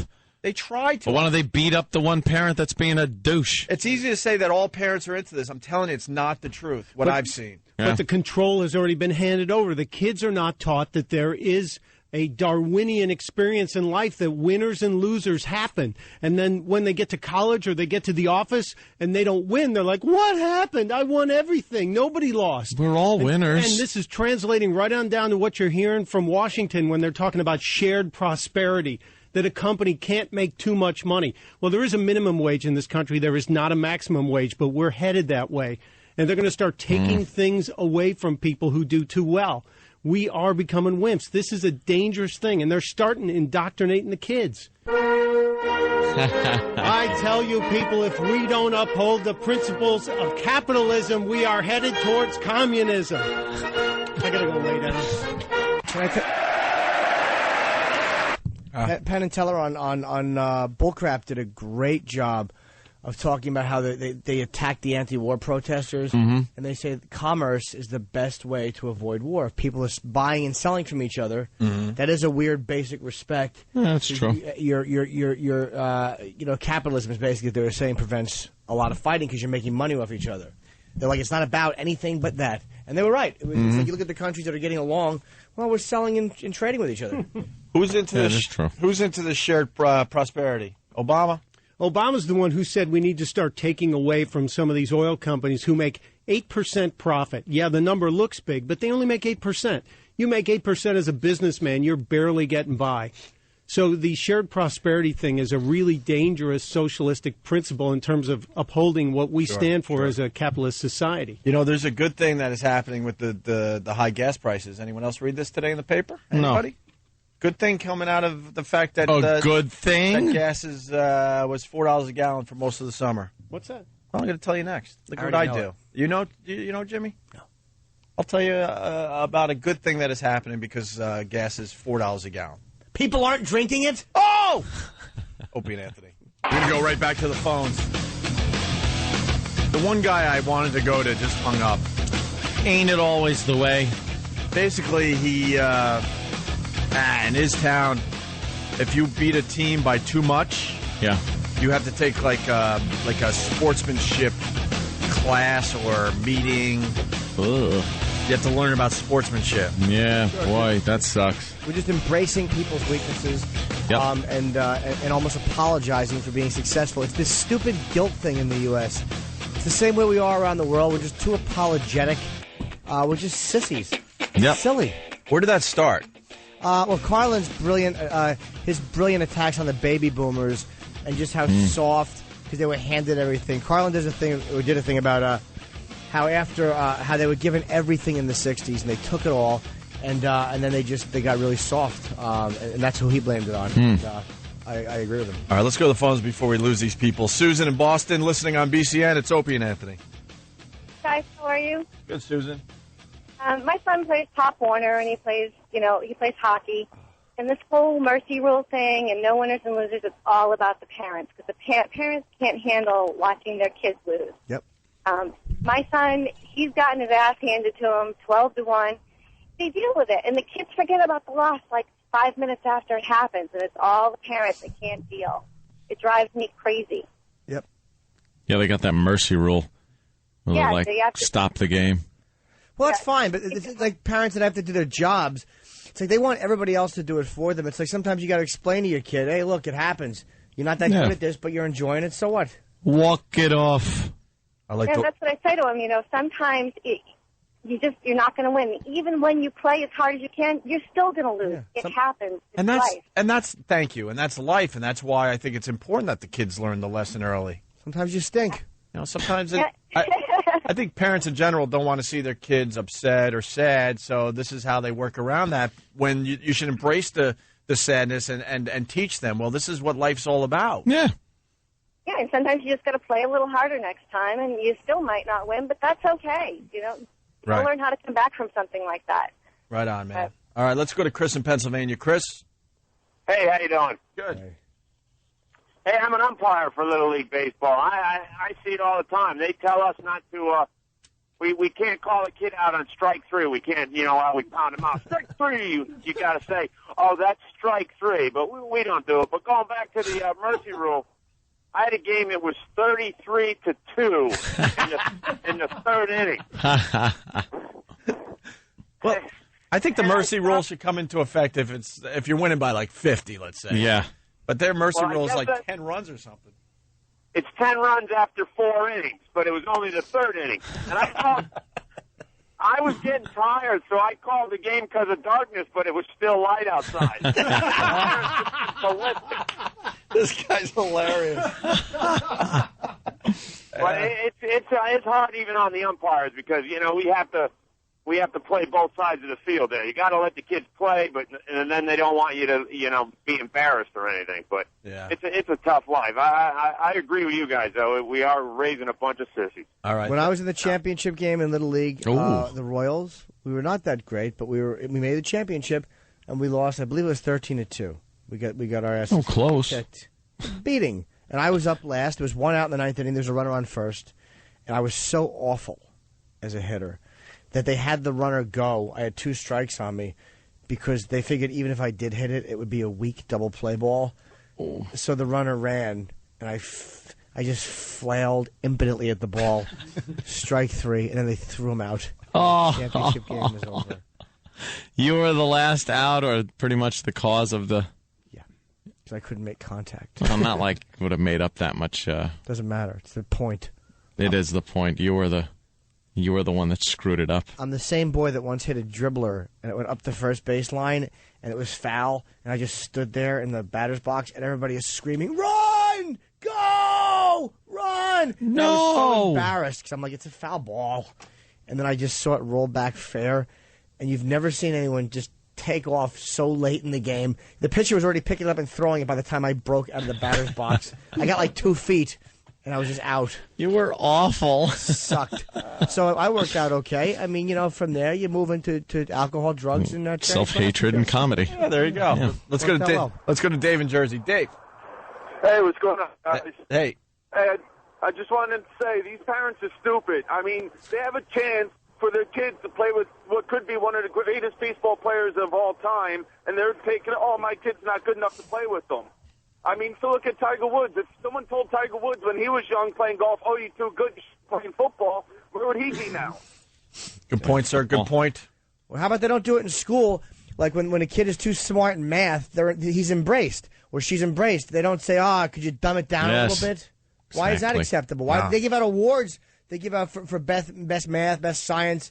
So why don't they just ask you to dumb it down so the other kids don't feel stupider? How great would school be, though? Yeah. If everybody got A's. More time to, play some of that tonsil hockey. Ooh. Let's go to Craig in New Hampshire. Craig. Hey, what's up, guys? Hey. Hey, I used to coach back for 10 years. I coached older kids, like 15 through 18, and I tell you, parents coddle these kids big time. I had this one kid, his mother came to me and goes, he cannot play first base or catcher because the ball hits him, he's going to bruise very easily. So I go, okay, then why is he playing baseball then? And then I had another kid, my coach and I were sitting there like, what the heck is going on with this kid? And come to find out, he was a left-handed kid, but his father refused to buy him a glove, proper glove, so he was throwing the ball right-handed. Well, yeah, because if you're left-handed, you're the devil, so. Yeah, exactly. And I'm left-handed, so I went to the father. I go, hey, I have a glove. I'll let him borrow for the games. He doesn't go buy one. He goes, no, you got to stay right-handed. I go, you got to be kidding me. My kid's no freak. Oh, yeah, and the sad thing is I put him out in right field. I have my center fielder playing right center right next to him, and I go, whatever you do, catch the damn ball. I don't want him touching the ball. Oh, it was a circus out there. And I tell you, the parents nowadays, they call their kids, they think that, and also, too, after a bad game, they go, oh, you did great. Don't worry. You struck out 3 times. Don't worry. You made contact. And I tell you, that's why I got out of coaching. I have 2 daughters right now who are 8 years old, and I won't coach them at all. I'll coach them at home. But I won't do the team aspect. I'll let the parents do it, and I'll do the thing at home with them. What percentage of the parents do you think are just ball busters and real pains in the asses? I probably dealt with about 60 to 70% of them. Wow. They're overly concerned, right? They're overly involved. Oh, yeah. I would get phone calls at 11 o'clock at night. After a game gets done at 10 o'clock, I get a phone call from my father. Well, how come my son didn't play today? Well, let me see. Your son showed up late for practice, and especially these kids have started getting their licenses. They're driving now, so they think they're cool. And these kids don't think they have to come to practices. And I tell you, it was the most frustrating thing I ever dealt with. I mean, I went bald pretty much and have gray hair in 10 years. And I'm only 28 years old. All right. Thank you, sir. We're going to move on because the phones are just really lit. Jim in Lindenhurst, what's up? Hey, good morning, guys. Hey. Yeah, I used to coach Pee Wee football for the Levittown Red Devils. And 1 year. What's funny? When you guys played? No, it's a Pee Wee thing. No, of course. Pee Wee football. It was sounds ridiculous. It was quite brilliant. Go ahead, Jim. Not a problem. 1 year, I had a parent from another team come up and petition to me. They wanted one of my kids removed from the team. Why? Because he hit too hard. Because he hit too hard, they were petitioning to get him removed from your team. Yeah, because he hit too hard and he was bruising the other players. Were they pieces of fruit? Apparently, that's what they must think they are, is pieces of fruit and padding. Right. So some of these parents are absolutely ridiculous with how much they coddle their kids and, oh, poor baby, oh, poor this. Give me a break. You want this kid to play a sport, let him play the damn sport. And go play another sport that they might be good at. Not everyone's going to be a good baseball player. Seriously, or football, the kid hits hard. He's 7 years old. Right. Please. All right. Parents' this stupid kid was dreams. smaller than most on the field, too. Right. Thank you, Jim. Let's go to Greg on Long Island. Greg? How you doing? Hey. I was one of those kids in junior high, I guess, that had no business being out there in baseball. So I picked the outfield all the way out there, and there was a little stream in the woods. Oops. And some stupid kid actually hit a ball way out there, so I grabbed the ball and I threw it back into the field, and I was like, good, that's good enough for me. Now I can go play with the frogs. And I played I played with the frogs right through the period was over, and I get back out there and there's nobody in the field, and I was about 10 minutes late for my next class. Accounting? I don't know what it was. Just an assumption. Sounds like you're still playing with the frogs, sir. I wasn't successful in that class either. So. All right, thank you, Greg. Chuck in Jersey. Chuck. Hey, what's up, guys? Hey. How you doing today? Good. Years ago, when I was playing Little League ball, my dad wanted to coach. And he went to the town rec center, and he told the people, he was interested. And they said, that's great. What can you teach the kids? What's the one thing, that's most important? And he says, I want to teach the kids how to lose. And they all just looked at him like, what, are you crazy? And he's like, well, you never see a sore winner, do you? And believe it or not, they wouldn't let him coach because of that. Because he thought losing is a good thing. It's probably the extreme, though. Just wants to lose every game. right. Go out there and don't do anything. I'm going to teach them how to get into male relationships and bottom. Right. This is where we're leading to. This whole phone conversation is developing here. Watch this. Scott in Boston, what's up? Hey, guys. Hey, I just thought I'd talk about how pathetic some of these parents are getting. I've had an 18-year-old actually show up with his mother for a job interview. Oh, wow. For what? What was the job? It's for a forklift operator. And he brought his mommy? That's sad. What did she have to do with it? Fail. I hope you She guys... just wanted to make sure he didn't say anything stupid or help him get the job. It's just terrible. I hope you guys gave him a forklift wedgie after mommy left. Or just drove it into his chest and killed him. Yeah. All right, let's go to Dave in Medford. Dave? Good morning, guys. How you doing? Good morning, Dave. Opie, you said something half kidding a little while ago. I'm a school teacher, and you said, wouldn't it be great if everybody gets an A?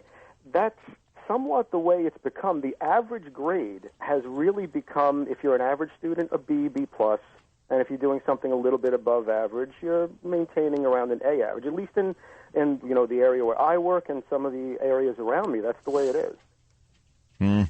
I always got the not working to his potential.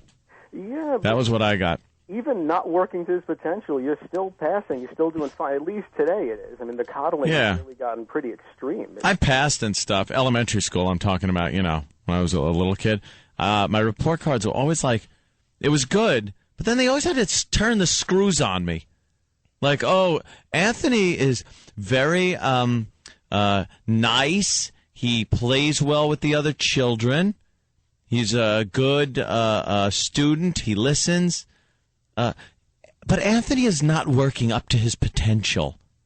Okay, you know what my potential is. You're like 24 years old, the teacher. They always seemed older back then. But you realize they were just dopes that were just out of college. Yeah, barely older than yourself. Yeah. Well, a little older than me, but I know. You know, and then you're like, my potential? How do you know what that is? Come here, I'll show you my potential, you little bitch.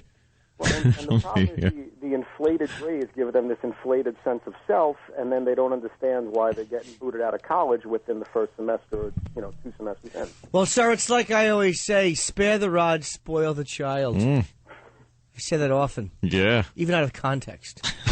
I'll just say it in the middle of a discussion about something else. We got this person says they were so bored that I got disrupted others. Oh, really? There was always those things on those report cards. I don't even know if they have those like that anymore, but this was for like first grade through 6th grade or something, or 5th grade. They'd give you the report card that you'd have to take home and get signed, and there'd be little comments from the teacher. Disruptive. He has seems like he doesn't nap much. That was another one. Like, oh, tired during the day. Maybe he got a good night's sleep. Yeah. I think it's better to not nap during the day. Right. It means you're like responsible and you're going to bed at a decent hour. Responsible? You're in 3rd grade. But your mommy's making sure you go to bed. Yeah. Instead of staying up all hours of the night. Hey, we got to go back to wrestling because you made fun of wrestling. We got a wrestling coach on the line. All right. Chris in Jersey, what's Here up? we go. How you guys doing? Defend your homoerotic sport. Actually, I'm not going to defend it. I think it's pretty funny, and if you're not involved, I can see how you kind of can see it that way. But the good thing about wrestling is you can't have sort of forced winners, or you can't protect the kids from learning. If you win, you win. It's a one-on-one sport, and certainly is a top and a bottom. and you actually get more points for kicking the crap out of somebody. So it's kind of a good thing in that way, in that there's no way to sort of have parents involved saying, you can't beat him that bad, or he shouldn't be wrestling because he's too good. So just wanted to say, Chris, with these other teams, yeah. You're just missing the point, though. When you're like a kid growing up and you got hormones raging, now you're being forced to touch another boy. You're like, yeah, I don't know about it. Yeah. Yeah. They should I don't know about making kids do it who don't want to do it. I think you would get a lot more guys into wrestling if you made them wrestle in, I don't know, like what the Knights used to wear back in the day. Some armor. A lot of armor. So you don't have your elbow in a soft mushy area all of a sudden. It's just the whole sweaty man-on-man thing that is just the biggest turnoff. Jesus, your face is in his armpit. All right, he's got a good hold on him. It's like, yeah, he certainly does. Look at that. How do you guys feel about like the UFC and stuff? I love it. Oh yeah. Look at that. Look at where his head was. It was right in his junk. Now he's doing a thing that's gay porno. Couple of men. And you just smell like another man when you're done. Yeah. Because it's just rubbed all over you. Oh, that wrestling. A couple of men just kind of getting tangled up, settling all the Yeah, differences. right. The Greek used to do that naked. Of course they By the did. way, they would wrestle naked. They're all tangled up. It's kind of hard to determine who the winner is. They both win, as far as I'm concerned. Settling things like men. Oh, those Greek. All right, thank you, Chris. We appreciate it. Did anyone else see what's going on in Greece? A lot of A-sex. Well, the Olympics were there in 2004. They did a piece on NBC over the weekend to show everybody what happened to the old facility or the facilities. And they're just most of the places are just rotting away in Greece. Really? Yeah. They built a stadium. What was it for? Softball? Yeah. Softball, like the state-of-the-art softball stadium for the 2004 Olympics. And it turns out that no one plays softball in Greece, so this place is just rotting. How is it that Greece also has stuff that is still there after thousands of years, yet something from the last Olympics is falling down? Well, they just show that they're not keeping up with these places, but maybe they're just used to, They're keeping up with the Parthenon? Maybe they're just used to seeing just crap everywhere they look, so they're like, to them, this is normal. More ruins. Right. This is great. People love coming to Greece to see ruins. It's about time we have brand new ruins. I'm sick of looking at the old ruins. You're People right. don't like people don't like looking at new buildings. They come here to look at old buildings. You're so right. We're making new ruins. I thought it was outrageous, but I think they know exactly what they're doing over there. They're just building new ruins. Stupid me. Hey, do we have time to squeeze in some trunking? Is that a wrestling move? Trunking. Trunking? Trunking is... He's trunked him. Obviously, as he screams in pain, he loses the match. Trunking is all the rage, my friend. You want to guess? Trunking? Oh, by the way, the gas thing. I forgot to tell everybody. I was going to ask. Okay. about Oh! One thing that is coming from the fact that gas is over $4 a gallon this summer, Yes. less people are dying on the roadways. Is that good? A lot less people are dying on the roadways because there's less cars out there. Less cars? So a good thing happening because gas is so high. Less traffic, We right? are probably talking to someone out there that was supposed to die this summer. Gee. But because gas was $4 a gallon, you are still alive, my friend. Yes. Wow. They should save a lot of lives and make it $100 a gallon. Yes, they should. It's now 7:55, and I have officially been bombing for an hour and 55 minutes. You stink. I don't think I don't notice how goddamn awful I have been all day. My apologies to the audience. I have been terrible since 6 o'clock. Oh, Jimmy. With ill-timed comments, not insightful or funny, just stupid. But you didn't go home. Dude. You're still trying. Right, you're still trying. You know, you're stepping up to the plate. Not like these wimps we're raising out there. And missing. Dude, I literally, I haven't had a base hit all day. It has been nothing but laughing at everyone else's jokes and bombing horribly. I'm sure you'll rally back. Yeah. You always do. The last hour is going to be yours. Oh, yeah. Yeah, 11:15. Watch out, folks. We got Malik from the hood, Asbury Park, checking in. What's up? Yo, what's up, fellas? What's going on? Hey, Malik. Yeah, I mean, I think this thing with the Little League and Pop Warner only happened in the suburbs. 'Cause I know out in Asbury Park, yo, the Pop Warner team, these little kids, they go to the Super Bowl every year because they bang hard. Their parents are telling them, if you don't hit this kid hard, then I'm going to hit you when you get home. My little nephew's 12 years old, and he's out there every Sunday playing with 30-year-old men getting tackled. Malik's onto something because back in the day I became pretty good at basketball and we had to play the black teams and woo.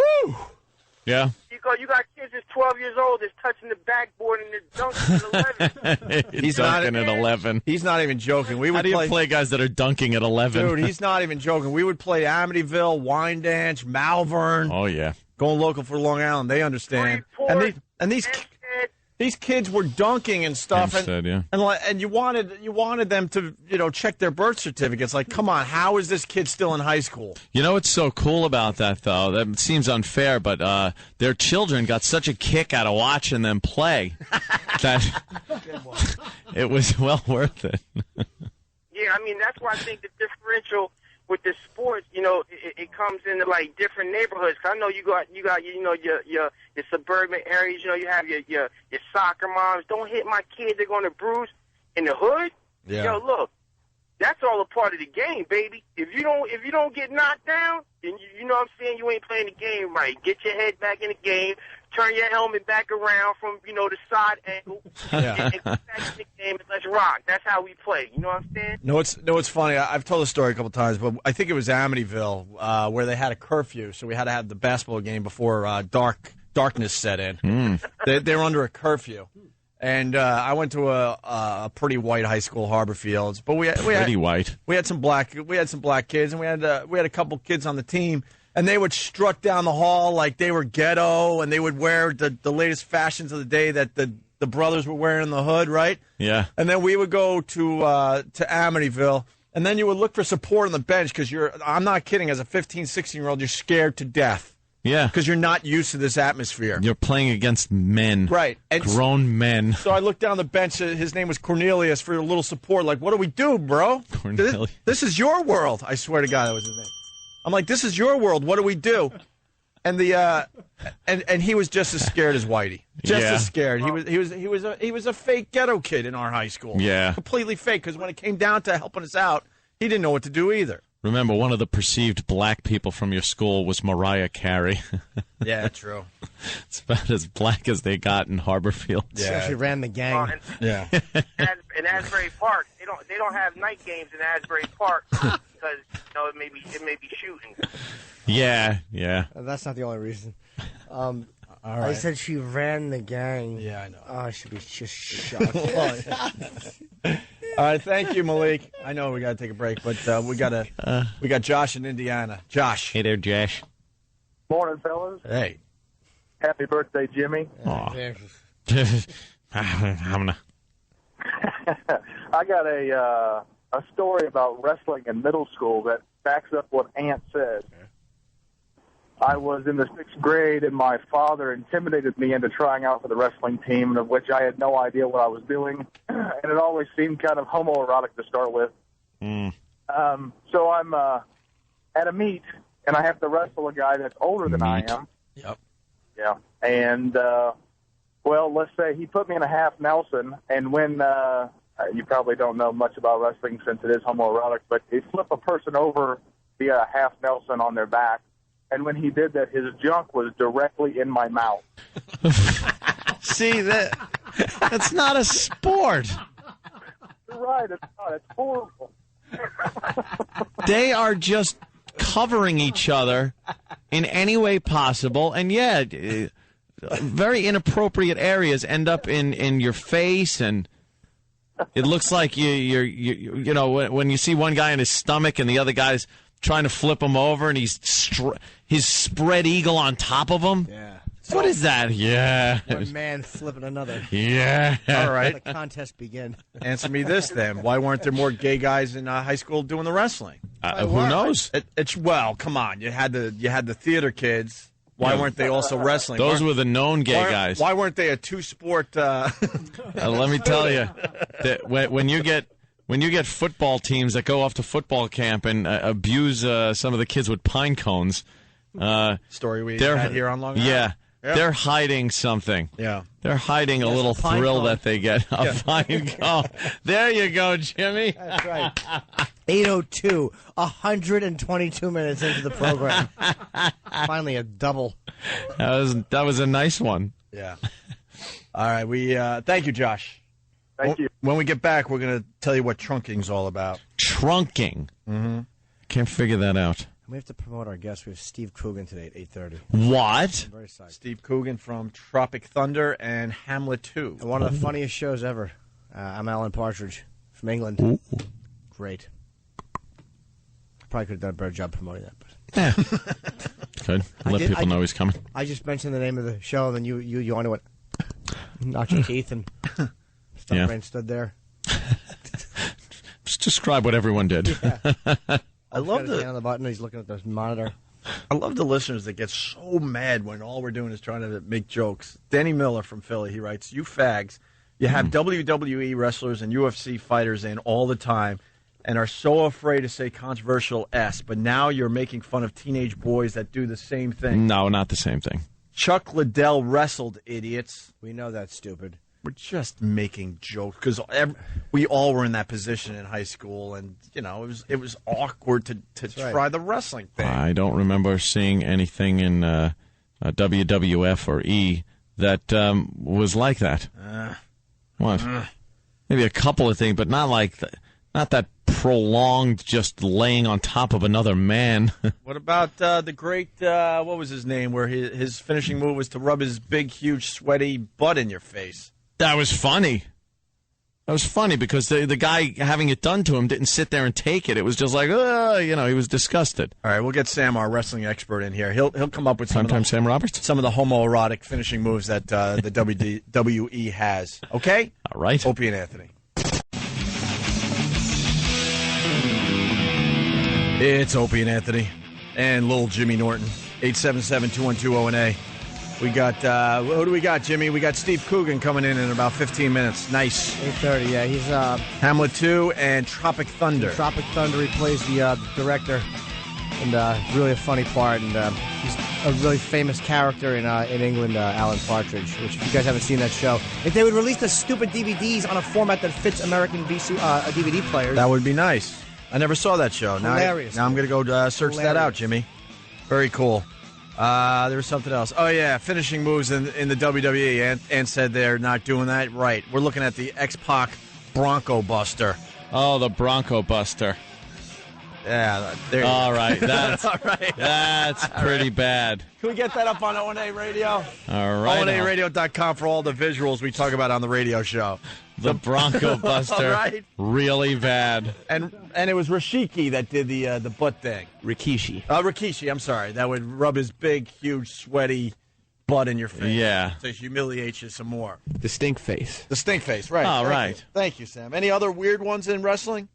Well, I mean, moves like the power bomb where you got to have a guy sitting on your shoulders with his torso facing your face. Oh, wow, that's pretty bad. Yeah, and then the old tombstone pile driver where the head and the right. Yeah, the waist guy's head and is the upside and the down. waist, yeah. You're almost like 69 in position. Sam, I want you to come up with the top 5 gayest wrestling finishing moves ever. Okay, but if I can... tomorrow's show with video, and we'll put it up on ONARadio.com. But I will also add that these finishing moves, when pulled off, are very effective, too. Of course they are. Right. Of course Hence they the are. name. Yeah. Let's. We're wrapping up with sports and stuff. It all started with this 9-year-old that no one wants to play against up there in New Haven. JC, what's up? Because he throws 40 miles an hour for a 9-year-old. Yeah. Hey, boys, how are you? Good. Hey. I played basketball for the youth league, and we played a team. We lost 80-23. They had a kid that was 6'3" and could dunk. He just ran up and down the field. He's 6'3", he can dunk, and you're in the 13-year-old league. Jeez. All they would do sucked. This kid was on steroids. He threw the ball, and he just run the field. Accusing the kid of being on steroids. That's nice. Well, why not? Either that or he's 20. Thanks, JC. All right, very good. Steve on Long Island. Steve. Yo, what's up, boys? Hey. Boy. Dodgeball. And they don't allow it in school anymore. And I know that if I ever have kids, I want my kid to have the fun of having a rubber ball slammed in his face.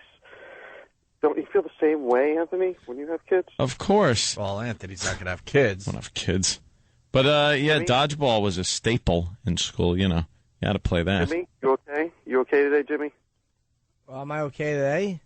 My nose is very sore, but other than that, I'm okay. His nose is sore. Ah, sweetie. All right, you guys have a great day punching out. Apparently, I have cancer of the funny bone. Oh, no. There's a cure for that, though. Yeah. Another day.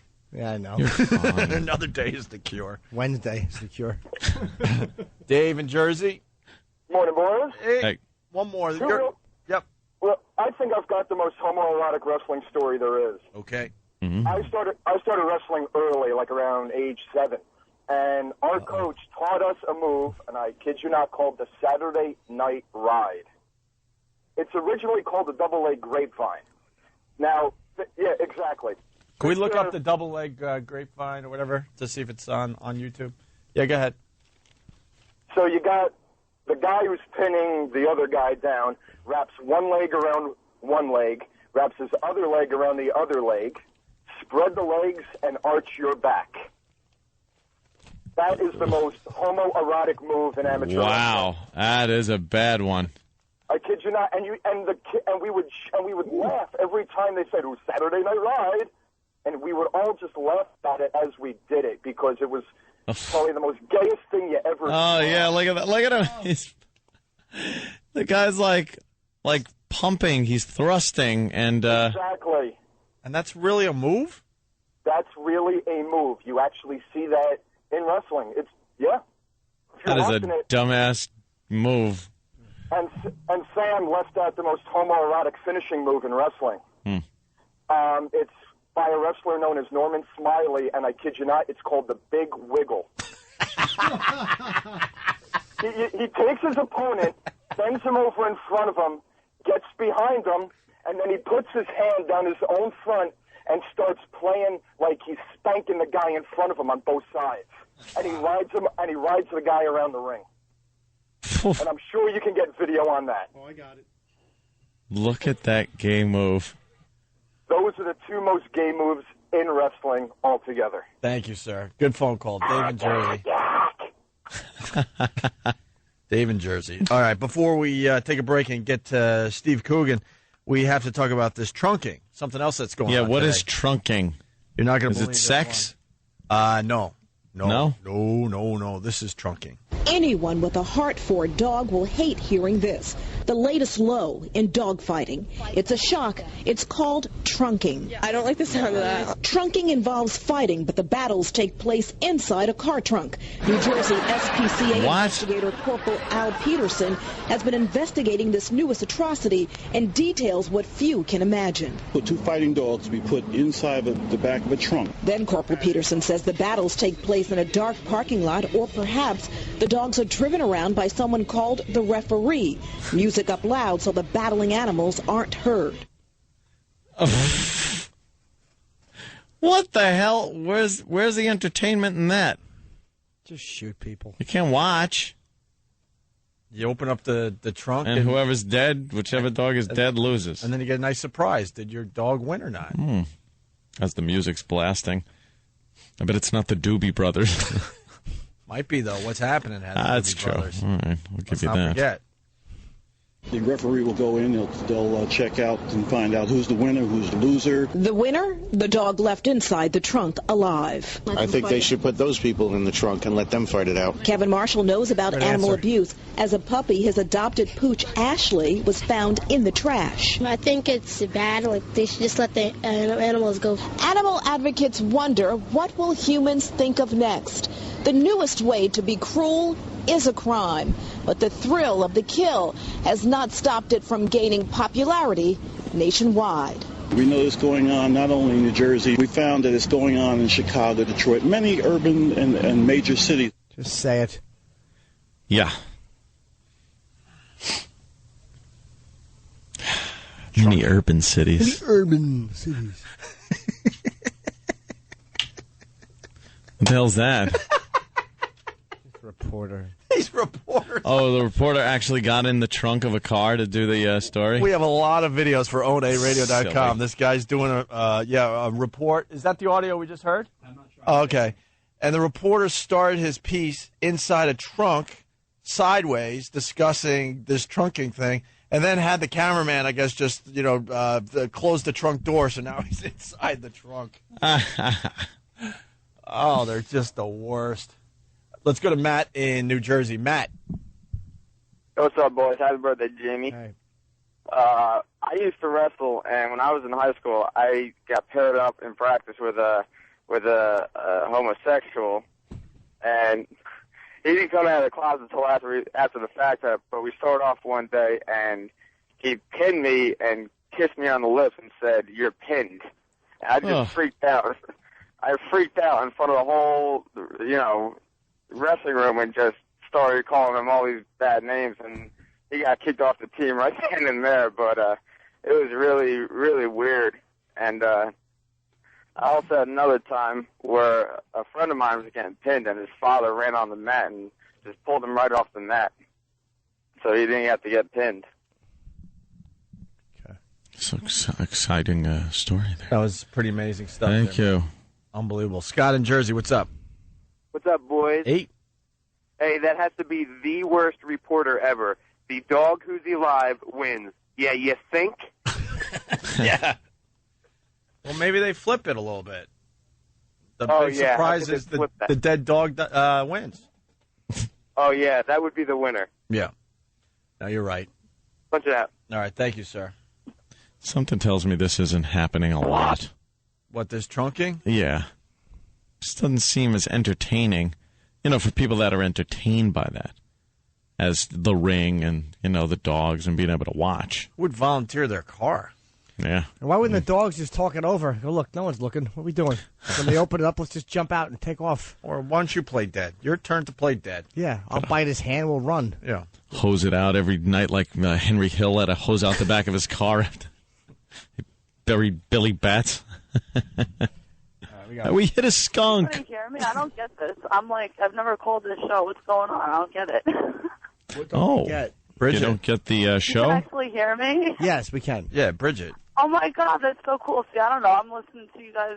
Oh, yeah, and about the wrestling thing. I wanted to mention, when I saw that on the television for the first time and I was watching with my guy friends, I had to literally think twice about them actually being gay because the things that they were doing on the show that Steve Coogan has arrived. We're going to take a quick break, and we're going to get him on the radio next. Opie and Anthony.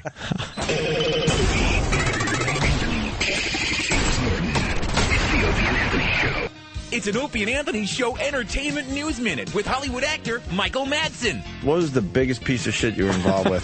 This show.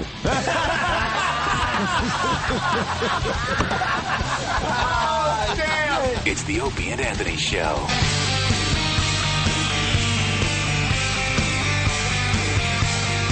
We got to get right back into this. It's the Opie and Anthony Show. In studio, Steve Coogan.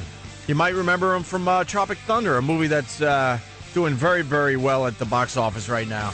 Loved Tropic Thunder. Thank you very much. We saw an early screening of that, and it was so good. It's the first movie I've seen in, can't even tell you how long, where I actually went back a second time and saw it again. Yeah, no, it stands it. I think it's going to do well on DVD, though. Yeah, you play the director in Tropic Thunder. Yes, I do. And, enough people have seen it. I mean, you get blown up in the movie, and they're holding up your head. Yeah. I stand on the line. I make a big speech. Part of the joke is like that you figure I'm going to be one of the central characters, and then I stand on a landmine and literally blow up. Yeah. And then they just kind of start showing off your head. I think Ben Stiller's like, "Look, this is a prop head," and he puts his fingers inside the skull, and now he's like licking blood and like, "Look, this is just prop blood," and then Ben Stiller makes the faces like, "Oh, whoa, this is real." Yeah, but that's got to be creepy to see your head like that. Yeah, they did a big cast of your head to try and that's to make a replica head. They they swayed you in these sort of plaster of Paris bandages, and you have to breathe through straws stuck up your nose for 45 minutes. That's got to be great, though, as a comic, though, just to know you're going to get killed in a movie, like finally something different than just doing, like, Oh, it's great. Really funny role. And also, if you're going to leave a movie, then you should go out literally with a bang, which is what I do, because you're really not expecting it. Yeah. I'm a fan. I mean, my ex-girlfriend turned me on to, before she left me, turned me on to I'm Alan Partridge. Wow, she has double good taste. Yeah. Very hurtful. She's it's really a funny series, man. Really funny series, but it doesn't. They have to put on DVD the format where it works here because it doesn't seem to work here. You have to buy a special the DVD player has to play whatever format you guys use in England. I know they did. They released the second series on American format recently. But one of the series they haven't. But the BBC are kind of they're not the most hyper-efficient of organizations. It's so great, though. I mean, you play, and it's like such an ass Alan Partridge is. It's such a great... I'd say that and Gervais in The Office are probably the best portrayals of horses' asses I've ever seen. That's great, really yeah. funny. No, I agree with you. Ricky Gervais runs me a pretty close second, yeah. Nice, I like that. Wow, you're pretty serious. I was told you were kind of wacky. Oh, no. We're not wacky, that's for sure. Wacky. Waka waka. You got that was a good line by Mr. Coogan. We didn't know if he was serious or not, though. No. Well, you can't ever tell. I'm kind of quite dry, especially at whatever time it is. Yeah. So goddamn early. You got a great review in Hamlet 2. Did you read this review? In the guy said this is like it's like always a catch-22, and they give you a good review because the language just kind of makes you want to smash their faces. But they said mostly though, there's the endlessly resourceful, endlessly inventive, bedazzling Mr. Coogan. Ooh, okay, bedazzling. Yeah, and I didn't even. I don't even know the guy. I've never met him. So. All right. Well, that's really pretty nice. Yeah. It was a hit at Sundance, and they said it's never since Death of a Salesman. Never has a failure been so entertaining. But it was a great review of the film. Yeah, no, they've been pretty kind to me. I think it's kind of but it's a great script. Pam Brady wrote it, did Team America and South Park, and so it's got that kind of level of humor in it. It's pretty close to the bone, pretty risque. And we got to ask the basic question. So what's it about? Yeah, exactly. Okay. Hamlet 2. I play a drama school teacher, a failed actor who's been in LA trying to get work and goes to Tucson to become a drama teacher, and in the back end of Beyond, and they're going to close down the drama department, and he decides to save it by writing a sequel to Hamlet, in which Hamlet builds a time machine, goes back in time and saves everyone's life, and meets Jesus Christ along the way. And in the beginning of the movie, you sort of get a tone of what he's about because he's putting on a stage production with the students, a stage production of Erin Brockovich at the school. So he's kind of That's where he's coming from. He's sort of super earnest guy. He thinks he's an inspirational teacher. You know, like he keeps quoting Dead Poets Society and Dangerous Minds as saying that that's what he is. You know, and those films are kind of like models for him. So yeah. And he's a horse's ass. It satirizes inspirational teachers' movies, but kind of becomes one in the end as well. A Dangerous Mind with Michelle Pfeiffer, which she did the worst Southern accent. She was like kind of in and out of her accent, and it was that Coolio song was the theme song. Yeah. That really sucked. What a great movie to parody that was.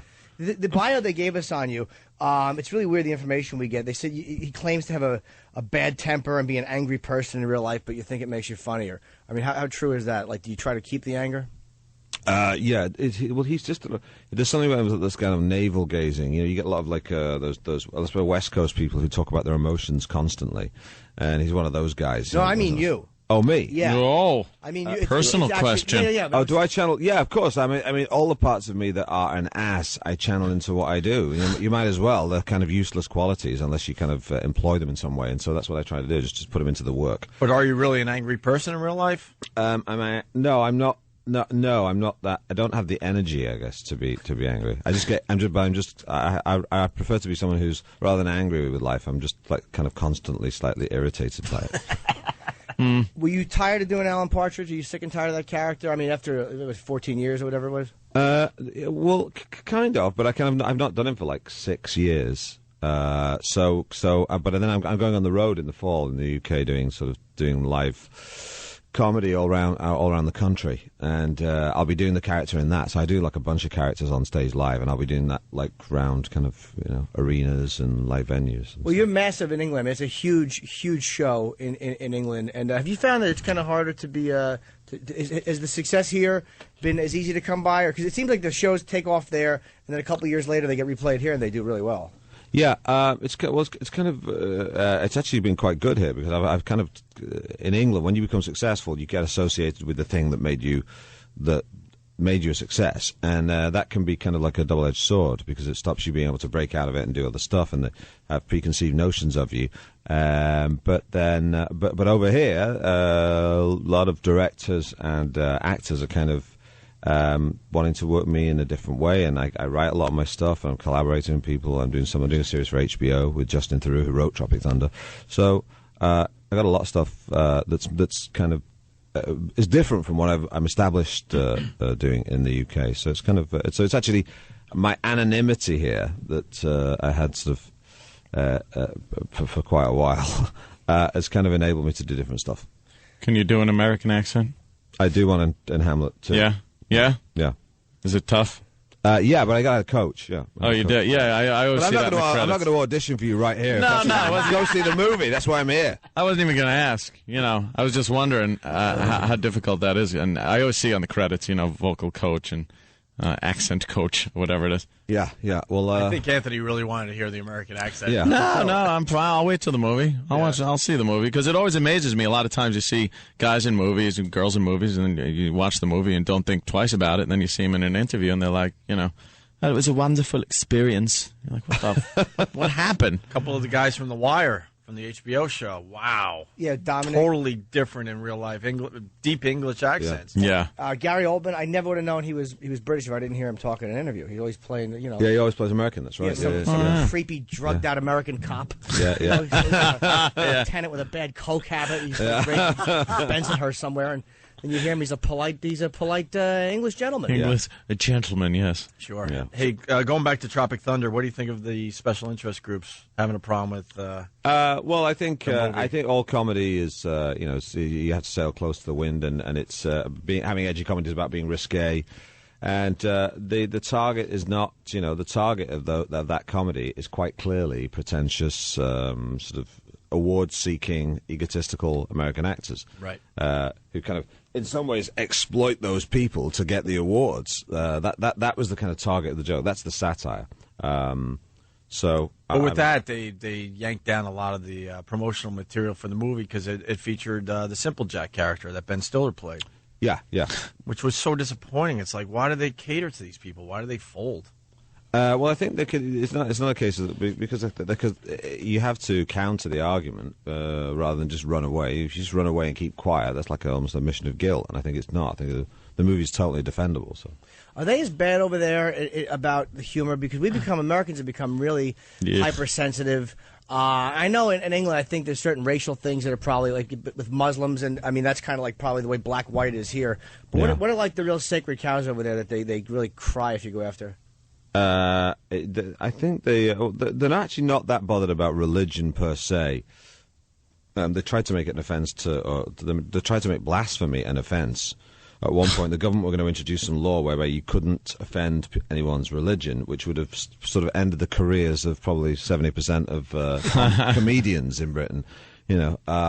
Sacred cows, I guess the kind of Muslim thing people are super paranoid about, because of race relations in Britain. There's a little bit of that, but and I have to say, I mean, you say that Americans kind of maybe you think they're more conservative, but you look at something like South Park. They pretty much go after. Yeah, but Jimmy brought this to our attention a while ago. If you're a cartoon, you could get away with a hell of a lot more than, let's say, this radio that's show. That's a very good point. Especially a big money-making cartoon. They flew under the radar for a while and got very popular. And it's hard for a network, especially like Comedy Central, to take on such a successful show. So they get away with it. That's very true. Very true. And it can be explained, no matter how heinous their episodes are, and I love them, that they do try to do it. It's done in satire. It's done in satire. Yeah. It's also not mean-spirited. That's the other thing, is where the comedy comes from. If the comedy seems to be peddling hate or it's mean-minded, then there's a problem. It's illegitimate. But they always come around and do something. Mm-hmm. And also, I think the South Park is a good example. I think you can do it in if you create a character that's very strong, you can kind of get away with murder. And I have done that in Britain with Alan Partridge. He might say something which is offensive to women or offensive to some special interest group, and the joke is that he doesn't realize it's being offensive. That the fact that it's offensive is the point of the joke. Right. So there's a way of doing it, but you need to establish... Some people just don't get that. Like, you're goofing on the character that's saying this because it's so preposterous that no one in their right mind that lives in a society, a civilized society, would say this. Yeah, absolutely. And that's where the joke is. But you get people that just don't get it, and they just see it on the outside and go, "Oh, wow, he's saying something racist or sexist." It's almost like you say there's certain things you're just not allowed to speak about, and that's just dumb. In some ways, that makes people encourages fear and people not to talk about kind of issues. Yeah. Sometimes if you address kind of like a latent racism, that is the kind of sort of the not the out and out racism, but the kind of subtle, kind of understated racism. And you put that into comedy, it's a way of airing it, and people can go, "Oh yeah, I've seen that," or "Yeah, maybe sometimes that we're all guilty of that kind of racism." So I think you can use it in a comedy can be used in a really positive way. The subtler side of racism, like the little stuff, like a lot of times, like, and I caught myself doing this. Like if black people are walking towards my car, I'll like slam all the locks down and scream and run a red light.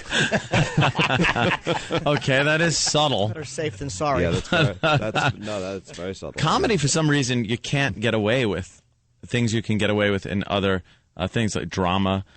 You can get away with portraying blatant hate and racism as part of a character, as part of a storyline. But comedy, for some reason, is really they look a little deeper into it, and I don't understand why. I don't understand why that is either. I think it's because maybe what it is people understand that laughter is incredibly powerful, and if you can get someone, if you want to make a point and you get people laughing, it's kind of like whatever the point you're making is. You've kind of won the argument. It's a really powerful thing. If you make you get people laughing about. I mean, even in politics, like the election right now, if you make a kind of a joke about your opponent and get people laughing at that joke, it's incredibly empowering. It's it shows that the guy who makes the joke is the guy in control, and everyone else is laughing. I remember, Hitler having him just screaming and howling at Nuremberg. Oh, did he have them laughing? Yeah, they were rolling in the aisles. Yeah. I bet you, if we think about Hitler, though, there's got to be times where Hitler tried jokes that didn't work. But, I'm bombing. He probably tried to go off the cuff once in a while. Do you know what? I kind of doubt it. I kind of doubt it. I don't know. It could be a German thing. I'll get accused of xenophobia now by saying that Germans aren't absolutely hilarious. And I think they are, but not maybe in the way they intended to be. Boy, that grudge is still there, isn't it? That English-German little grudge. Well, funnily enough, the English used to get on very well with the Germans before the Second World War. It was the French we traditionally didn't like. Right. I think the common hatred for the French. We've kind of found our way back into that niche. Yeah. Recently with the French. But it's good to hear. The French has always been the people who were traditionally mistrusted, and the French have mistrusted us and think our food and behaviour is odd, and we think their sense of humour and sexuality. And bathing habits and military history. Thank you. You in 2006, there was a big rumor that you and Courtney Love. I mean, I got to ask about it because it's kind of hot if you were hooking up with her. Well, the only thing I have to say is whatever she said about me online. Well, first of all, don't believe everything you read online, and also if you're quoting her, I have to say that. No, I'm not. I actually don't. I don't know where this. Oh, really? I don't know what she said. Oh, really? I would just say anyone who does read anything online that comes from her, I'd say that if you're interested in sort of the veracity of a story, you're supposed to check the credibility of the source. Okay, you get what I'm saying? Check the credibility of the source of the story. Beyond that, I've really nothing to say because if I do, then I'll open the floodgates to a soap opera that may be entertaining to other people but deeply dull to me. Well, because I didn't read it. Was she bad mouthing you? Because now, but the way you're saying that, it sounds like she might have bad mouthed you. That I didn't hear. Well, if I we're going to go around circles here because I'm just saying that I'm not going to say anything else about it, and you're asking me a question about it. So, by the way, this is the wacky part. Yeah, no, it's good. Yeah, this is where we get wacky. I can feel the joy and the cold sweat simultaneously happening beneath my clothes. So where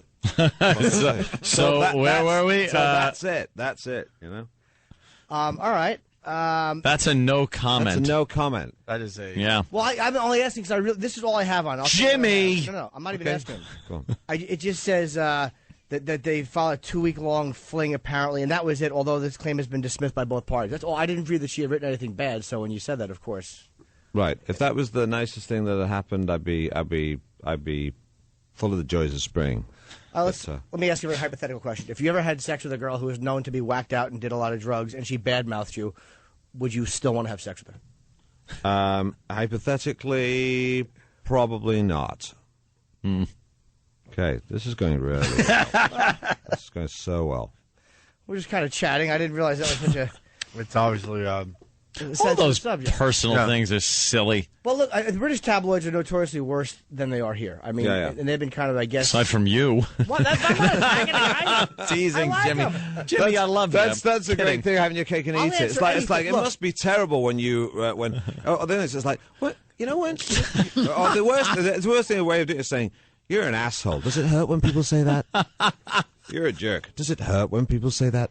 Well, but this thing is this. I'm a comic. Look, my life's an open book. I mean, I've done hookers, the whole 9 yards. So to me, none of it's a big deal. I mean, especially if it's been brought out in the press, none of it. It's all, to me, it's just silly. But, so I ask about it. But now it's uncomfortable for everybody involved. So let's talk about Elizabeth Shue, who she's in the movie. And how good was her ass in Leaving Las Vegas? How sexy was that scene? Yeah, she looked very good in that. Great, yeah. You don't remember, no? Oh, yeah, of course I do. Yeah, of course. It was fantastic, yeah. And she dropped some weight. She had a little baby fat on her before that.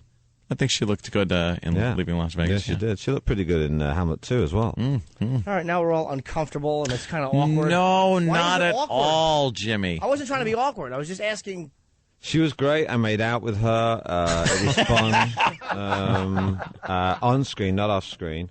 There was no drugs involved, and we had a good time, and she was funny, and she made fun of herself. She plays herself in the movie, and that was all jolly good. Yeah. What about what is the worst rumor that the British tabloids have gotten a hold of and ran with that just absolutely wasn't true? That what was the thing that made you the angriest? That I picked my nose. Yeah, that was the thing that made me the angriest. Yeah. They have a picture?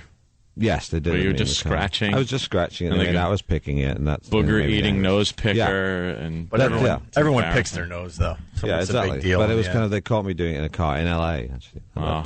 Digging deep. Yeah, they just sort of wired the picture back. So that made me angry.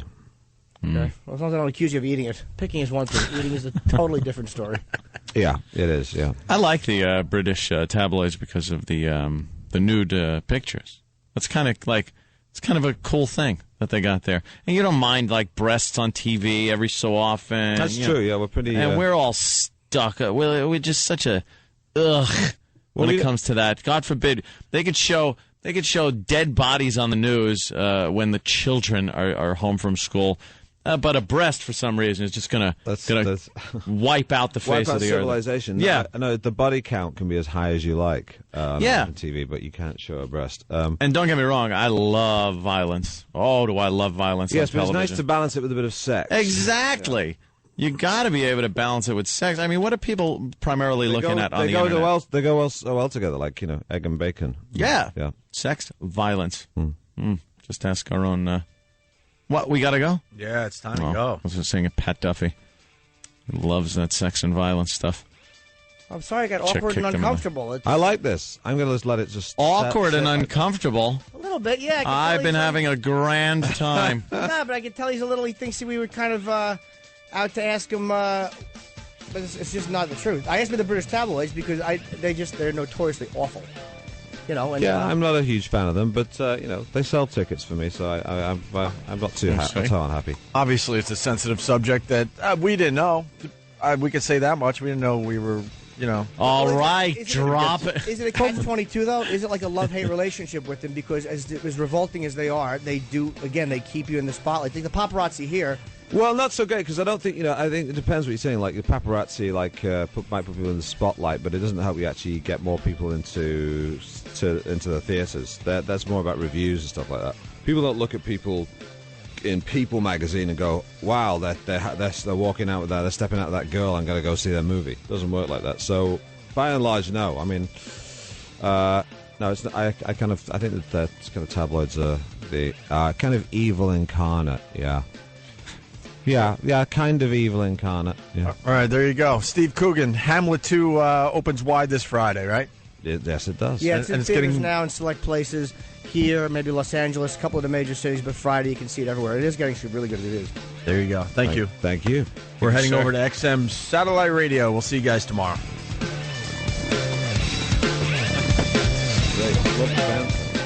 I love the band. It's the Opie and Anthony Show.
right, now the fun begins. It's Opie and Anthony on Sirius XM Radio. Sirius XM satellite radio. Stephen S. from Bayshore. Wow, I love the first appearance of Tabloid Jimmy. He sure made one hell of an impression on Coogan. What did Coogan say as soon as the mics went off? I enjoyed the banter. Yeah, enjoyed the banter. Well, we got to explain what happened. I guess I heard that Mr. Coogan might have had a bit of a panic attack live on our show today. Well, and talking to Jimmy will do that. And Jimmy, Tabloid Jimmy. On the case. I'm really in a fucking horrible mood right now, and I'll tell you why. During the interview, because I'm a fan, I like Steve Coogan. Before he came in, he was friends with Owen Wilson, really close friends, and there were rumors circulating that he had been involved with getting Owen drugs. There was just all these rumors that had circulated. Rumor and speculation. Yeah. That Owen Wilson's problems might have started with Steve Coogan. Right, or have been helped by him. Exactly. And I can understand why he wouldn't want to go into that, A, because it's his friend, and B, for legal reasons. Could be some legal ramifications. To me, that's not even a cunty avoid the subject thing. That's one of the ones you'd have to, you got to kind of avoid. Right. Fair enough. So I had no problem with that. And he rarely does interview Steve Coogan, by the way, because of that. He doesn't want to deal with that. Well, crap. now he won't do any, I bet. Yeah. But this is why I'm really, really irritated, because I would have avoided that. Because, and again, I like the guy. It's not about getting him in here and douching him. So on the prep, we all get prep sheets. And I read the emails last night, and it was mentioned, the whole tie-in with Owen Wilson. And on the prep sheet, it says, we have a bunch of information. We get one of these beforehand. A little bit about Hamlet 2. A little bit about his life, claiming to have a bad temper, an angry person. And here's what I have about Courtney Love. In August 2005, the News of the World stated that rock star Courtney Love had claimed to be pregnant with Coogan's child, following a 2-week-long fling the pair allegedly had while staying at the same hotel, although this claim has been dismissed by both parties. That's what I have on Courtney Love. Seems kind of innocent. Did he, she's a rock star. Did he bang her? Did he not bang her? So that's why you went and asked him about Courtney Love, basically. But now... Nothing about the drug thing. No, this is all just you wanted to know if he fucked Courtney Love. I didn't know how it was. And again, I'm annoyed at the prep sheet, but I'm also annoyed at myself that I didn't know this. Because it just stopped him in his tracks. Oh, yeah. But that's why I said I'm a comic. My life is open. I've gotten hooked. I couldn't understand why it would be a big deal. Well, did you hook up with Courtney or didn't you? I thought that's what they had denied. Maybe they were friends. It had been speculated that they had sex, and they did. Whatever it was. So now I get this sheet. I asked for more information, obviously, because I asked Roland afterwards. I'm like, why did he get mad about that? He goes, well, that was a tie-in to Owen Wilson. But who knew? I should have. And I'm just annoyed I didn't do my homework. And if we're going to get a prep sheet... and she's going to be mentioned, I just kind of wish that had been on the sheet, even in parentheses, whatever. This is what I have, where this is offline. I don't know where Sam got this. Wilson's drug use was so frequent, it was even the cause of his Memorial Day breakup with Kate Hudson, and his friends are placing the blame squarely on Wilson's newfound best buddy, British actor Steve Coogan. And this is what, I went through it with Steve, Coogan's former girlfriend, rocker Courtney Love, told us. Oops. I was just at a rehab, and he was right there with the drugs. I tried to warn Owen. I tried to warn his friends. I hope from the bottom of my heart that Owen stays the hell away from that guy. Wow, okay, so... That's why when I said, well, what did she say? He was like, panicked. I'm not answering another question. That's what that was about. So he wasn't being a douchebag, but I was getting angry at myself. I'm like, why is he being a dick when I'm really not... But there are two Courtney Love stories here. One is the story of him having sex with her for 2 weeks, the pregnancy, that. And then the other one is this Owen Wilson drug thing. He must have thought you meant that. Of course he did. Of course he did. And that's why I was kind of, I was just whatever. So I'm not, look, I'm just annoyed. I'm annoyed at the way it was put on the prep sheet, and I'm also annoyed at myself. And by the way, continuing with the Owen Wilson thing, Kate Hudson banned Coogan from Wilson's house while they were dating. She knew he was bad, said a source. Wow. And look. Seems so gentlemanly. The bottom line is this. Any type of accusations like hey, you're coming to America, you want to make films and all that stuff, and And he's one of the biggest stars in the country, Owen Wilson. Yeah. And then you're accused of fucking giving him drugs that make him almost kill. That could be a bad thing. It could to have be on your head. So you probably want to avoid that, and that's fine. But I'm really annoyed that the pregnancy thing. Cancel all my fucking interviews. Yeah, you're not going to hear from him anytime soon. His face, he was in a panic mode, it looked like. A little bit of a panic attack. Yeah. Stephen S. from Bayshore, I love the faithful listeners that understand this show in and out.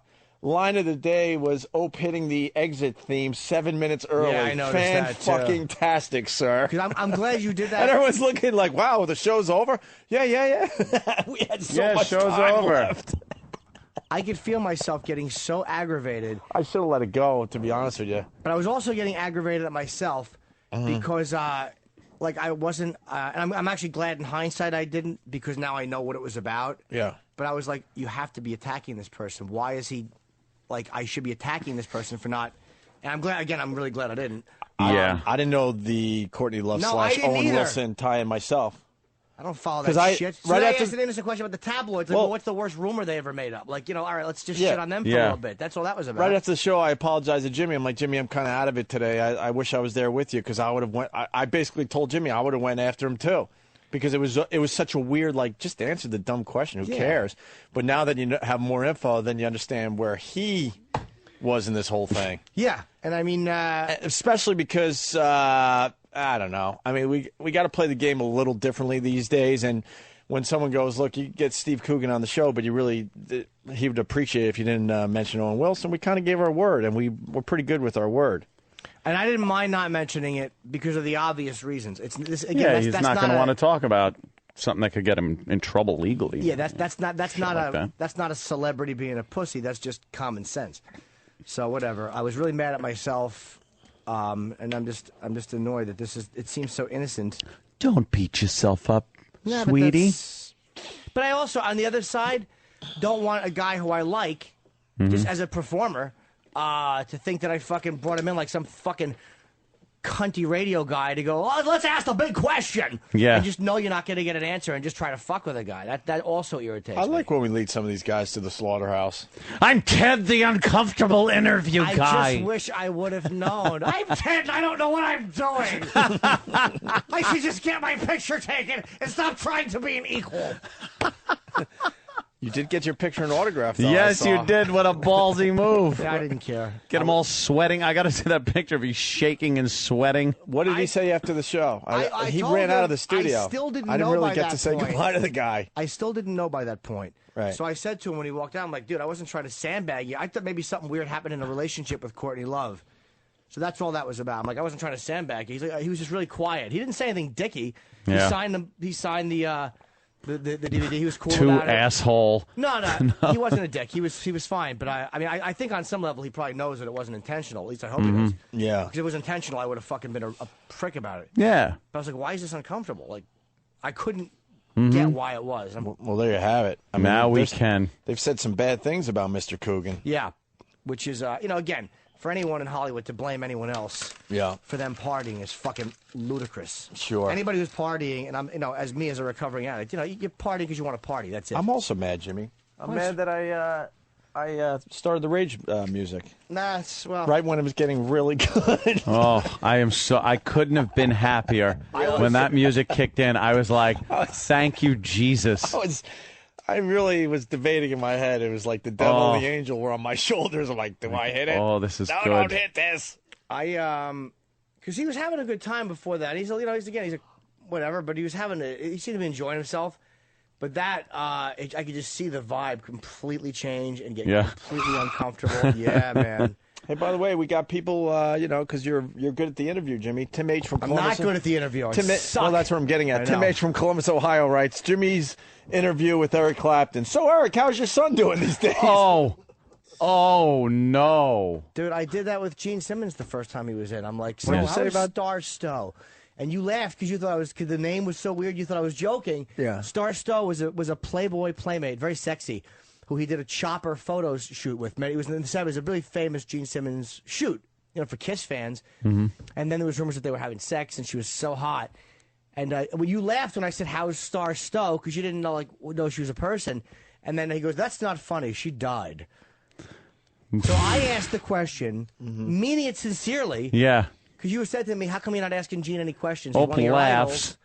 Laughs, thinks I'm kidding. Gene thinks that we're laughing at the girl. Yeah. It's like I am just. Fuck her. Can we get that? I don't remember. His friend. Nah, who cares? Dude, Gene I don't even Simmons remember is a this. douche. Can we try to find that? One of the guys, could they find that? Because now I got to hear that. Well, he talked about her, but it was just a laugh because he goes, "Well, that's not funny." Right. I don't remember. I do vividly. I think I was laughing because that's all you had for your hero. You're probably right. And he thought, okay, now I get it. And he thought I was laughing because, we're sick fucks. Chris Rabb writes, "Wow, Jim, you're having an odd day. Good luck, bro. Love you, man." Get Greg out of the studio. Yeah, I really should have let that just sit there. Because honestly, and again, he kind of. I got to be honest. glad. He kind of scared me. That guy. Alan. I mean, What's scary about him? Fucking, I don't know. Did you think he was going to give you drugs? Yeah. Dude, he's funny, man. I got a weakness. His fucking show is funny.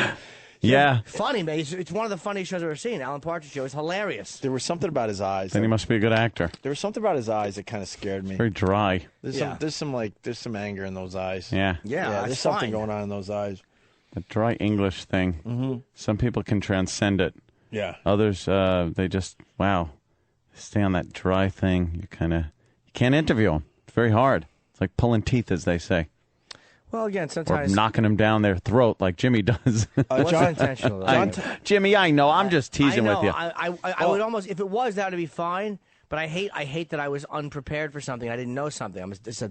Why should you hate that on this day as opposed to every day we're in here? John Thompson from New York writes, "You realize you're insulting a fucking genius. He had nothing to do with Owen Wilson being a faggot." We don't know if Owen Wilson was a faggot. I think Owen Wilson's gay. I don't think he's gay. He's always with chicks. Mm-hmm. I just, you know what it was? It was that Philippe Petit, whatever the fuck his name is. Philippe Petit. Afterwards, I was annoyed at myself because I like the guy, and I'm kind of annoyed at myself because I give people I like way too much leeway. In this case, I'm glad it happened that way because I would have felt like a complete cunt afterwards if I had gone after a guy and that's what it was about. I would have felt like a total jerk off. So who do we blame for the prep sheet? Sam made it Primetime up, Sam but again, Roberts. Oh, he did in an email boy. mention that. So it's not like he didn't mention it. It did mention in an email. The prep sheet, that last part of the prep sheet was fucking stupid. But he did send an email, so I'm not going to say he didn't because he did. I didn't realize it was a link. I should have checked it. Oops. Yeah, but again, I blame Primetime Sam Roberts. for the prep sheet. Whoever wrote it, who wrote it up, it was shit. The Primetime. last one, but the Primetime. email was handled properly, and that's my fault. Prime time. Primetime. And me being the one talking on the air, it's ultimately my responsibility to fucking know that. Can you picture fucking Charlie Rose not knowing that? And no, I don't want to be Charlie Rose, you fucking cunts on message boards. I'm only saying that anytime you're talking to somebody, you should know what you're talking about. And I'm aggravated that I didn't. Well, I think probably right there today blew your chance for the Edward R. Murrow Award. Yeah. I don't think you're getting it this year. The Edward fucking R. Norton Award. Fucking belong where I belong. Bunch of fucking liquid shit and sewage floating by. I'm just annoyed. There was a weird vibe with him as soon as he came in. Yeah, too. maybe. He seemed a little uncomfortable. We've been rocking with the interviews lately. That one was just a weird one. That was our first weird one in a while. But he was laughing and getting, it seemed like he probably expected a morning zoo crew. Yeah, that's what I think he did. Well, who said that we were wacky? Someone might have told that's probably a wacky Roland. show.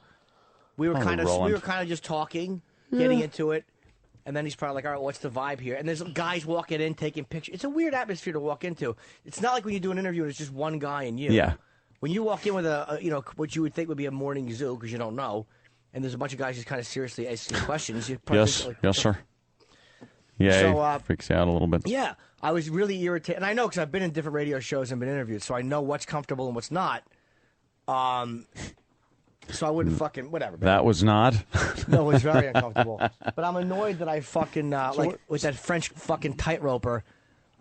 He was being cunty about we didn't know his name or whatever, and I should have hit him for being cunty. But I honestly didn't recognize him. Like, oh, that's just who he is. Then afterwards, I'm like, oh, yeah, he was being a douche. The Philip Petit, and I should have fucking addressed that. I'm not afraid to have confrontation. I've had confrontation with people. We've It's not seen about it before. I love confrontation. It's not seen about it before. that. I live for confrontation. I tend to be more nuts. confrontational with fucking larger people who I think are trying to fucking alpha male me. Right. Yeah. I'm just whatever, man. Fucking disgusted with But myself. how do you really feel, Jimmy? I'm not really sure. Disgusted with Don't you beat myself. yourself up. Disgusted with myself. You do. You bring your A game once a month to this show. And no, it's the rest every C+. day. Every day. All And right. then something happens in one interview because of a mix-up in paperwork, and you're going to beat yourself up. I won't allow it, young man. I won't allow it. This just made it look like the two had because I was having internet trouble anyway yesterday, which again had nothing to do with me not reading that email or not going to a link. But Weren't you voted best interviewing boy? I was, but it was between me and a guy whose voice box had been torn out by a pit bull. So he would just sign questions to people who didn't speak that. Hey, what were those emails we got? Did they say that Courtney had accused him of being responsible for Owen Wilson? I would assume that would have been in the thing. I didn't Did they, Denny? open the link. I don't have. You can send it to me. Moron Steve Coogan. Moron. Don't call him a moron. Went through enough today. Promoting Hamlet 2, blah, blah, blah, blah, blah, blah. Blah, blah, blah, blah, blah, blah, blah. Alan Partridge, blah, blah, blah. Interesting email. Blah, blah, blah. Oh, you're looking at the Blah, email. blah, Okay, blah. good. I'm getting there. Hold on. Blah, blah, blah, blah, blah. Angst, angry, blah, blah, blah, blah, blah, blah. Think he's got that temper thing? Here we go. Yep. Oh, boy. Maybe you should have read the email last night. Oh, I just glanced at it. Oh, jeepers. Oh, jeez. Oh, jeez, Margie. In August 2005, the News of the World stated that rock star Courtney Love had claimed to be pregnant with Coogan's child following a 2-week-long fling the pair allegedly had while staying at the same hotel, although this claim has been dismissed by both parties. Now, that was on the prep sheet. Yes. Then the next, Sam Roberts sent an email literally a minute later. Roland has said bringing this up would be a bad idea because he's seen other interviews go bad, and he says Coogan will just deny it as not true and close off. But I should at least mention it. When the Luke Wilson suicide thing came out, people said his drug use was because he started hanging out with Steve Coogan. Here's the link. So I read that. That's what I read. Again, Roland really advises not to talk about it. Hence, it's not on the one sheet, but there it is. So I do believe Sam thinks that's two different stories. Yes. That's, to me... That's how I read that. Because he put the Courtney Love in like, that's okay, but this isn't the Owen Wilson thing. Right. So if I didn't go to the link, 'cause I read the emails. I mean, I'm answering a lot of the emails and reading them. But if you're just reading the emails, to me, that might have just went to a video link or whatever. Usually that, this is what you said about the Owen Wilson thing. Now, Sam Roberts, be honest. Did you think that was two different stories? No, I could see, in hindsight, I should have, in the email What said... is a hindsight? It's when you look back and you have the knowledge of what happens, but you can look back then and go, oh, if only I knew. Mm-hmm. Yeah. Right. I should have specifically said there was a connection, but I knew that if I didn't say that there was a possible relationship between him and Courtney Love, that people would have said, why didn't we know? Shut the fuck up. If you didn't know the other thing, you would have said that too. Because there was no way to mention this without him thinking we were going there. And again, this is two different Courtney Love stories. Exactly. She claimed that he got her pregnant. Yeah, right. And she also claimed separately that he had something to do with Owen Wilson's drug problem. Yeah. No wonder he wouldn't want to talk about her. Sure. It's all, he pretty She's a much tattletale. He pretty much doesn't acknowledge the Courtney name at this point. No. Let's say hi to Matt on Long Island. Did we find the Gene Simmons thing yet? Are we still looking, or did we give up looking? Gave up looking? Good. No problem. It's not like the new bosses are listening. Is anybody Matt on Long looking Island, what's up? Hold on. Is anybody looking for the Gene Simmons? E-Rock. Who's looking for it? Okay. Have fun. Matt on Long Island. Hey, Jim, you're a great interviewer. You remember the time you interviewed the guys from X-Files and you asked them about their off-Broadway work? I am the fucking worst. That was funny. I got to give you that one. One of the greatest uncomfortable moments ever. I'm like, is he asking him about his acting skills? Yes, it's Chris Carter. Chris Carter, right. Who's the creator and... Jim, that was a funny one. Though. On the off season. Sorry, but that So Mulder on the off season. He thought he was talking to Mulder. Or I could call him Scully. Did you really think you were talking to Mulder? Be honest. I thought that I didn't know the names, but I thought that they were two of the stars. Like the main guys. Yeah. Yes, basically. and I figured Duchovny must be one of the other guys. Sure. I figured we got these two, and then there's Duchovny. I don't know who the fuck they are. He's Scully or Mulder. I don't even know. I don't know. Duchovny? Yeah. Mulder. I've certainly have made my faux pas. Anthony's the only one perfect in this trio. Yeah, thank God, But right? I've Never made my have a faux- trip up. I acknowledge I make some good faux pas, but I enjoy when someone else faux pas. Am I the worst? I enjoy when someone else Jimmy. faux pas. I'm such a fucking... Yeah, but you know what? I'm caught between... In this one, I should have known better, but I'm still annoyed at myself with that Philip Petit interview for not addressing the fact that he was being fucking cunty. How was he being cunty? He just was... It wasn't... We again, said his name. I'll tell you. I remember. And Jimmy and I, you weren't there that day, No, right? I was out. Oh. Jimmy and I, we were big fans of this guy, and I even when I said Philippe Petit, and he corrected me. Most people say Philip Petit, so I purposely was trying to say his name right. So I said Philippe Petit. And what did he say? When he corrected us, dude, the nuance was so slight. I'm like, you got to be fucking kidding me. And at that point, I'm like, why aren't we ripping this guy's voice box out of his throat? What was it, like Philippe? Something so subtle that only the French would him. know. Only the French listeners, Fall off a all building. 5 of them would have known that we mispronounced this douche's name. And to this day, I'm pissed that we didn't go after this guy. I am too. I am too. I'm mad at myself. And again, like, I asked him about Alan Robert, who's the guy who climbs. I'm like, well, just ask him about another guy. And he was like, well, I don't know him. Just being a little faggot. And I should like, you're lying. You do know him. Because he's French. I'm really mad that I didn't address the Oh, look at Obama. It's a big ass. What? What's her name? She got a nice Michelle ass. Obama. Michelle Obama has a nice ass. She has an ass that is just... She's wearing a dress, too, so that goes in a little further by the bottom of the leg, where the leg meets ass. That's a nice ass. She's got a big ass. Junk in the trunk. Did you say... Tap down. Where's my song, Danny? Come on. Oh, no. What'd you do? Yeah. Don't go beating yourself up, Jimmy. I'm disgusted with myself. Right? I can't. Don't go I can't changing tell you. to try to please me. That's all right, because we're I love you just the way you are. It's all right, because we're all disgusted with you. You should be. Aw. Well, I certainly am. No. It's warranted. No. Fucking fanboy faggot I am, and unprepared to boot. Be one or the other. Unprepared fanboy. Jesus Christ! But you got your picture and your autograph, But my friend. I really do. The guy's show, the Put it Al right up Parker's next to- character is fucking brilliant. I mean, it really is hilariously a funny show. Are you going to put your Coogan picture right next to your Madonna picture after you trashed her? But Nah. we The learned that wall you of have hate. Yeah, I don't hate him. I'm not even annoyed at him. I'm annoyed at me. know. But we learned that you hate Madonna, but you have an autographed picture of her up in your apartment. I really do. I really. And she's right next to Derek Jeter, who you also hate, right? The wall of hate. Right, I love that. It's either Jimmy hates them or they hate Jimmy now. Oh, Jimmy. No more Mr. Nice Guy, man. No. And this is not about him. I'm glad it went the way it did, because it could have been worse. Mm-hmm. Jimmy, I want an up top for that.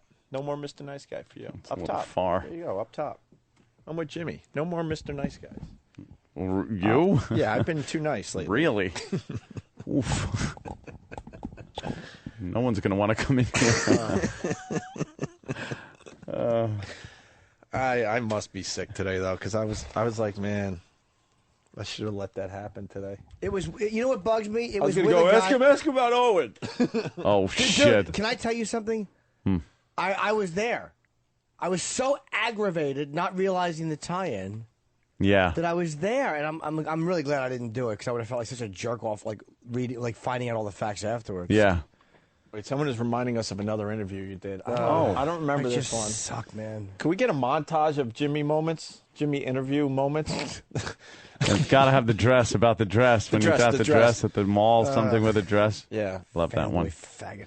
So we all have our great so Mr. interview Coogan. moments where we just suck a big fucking hairy hog. Yeah, but I have Coogan. nothing but those. Mr. Coogan, something about the drugs. The drugs, there was something about drugs. Owen, the something drugs.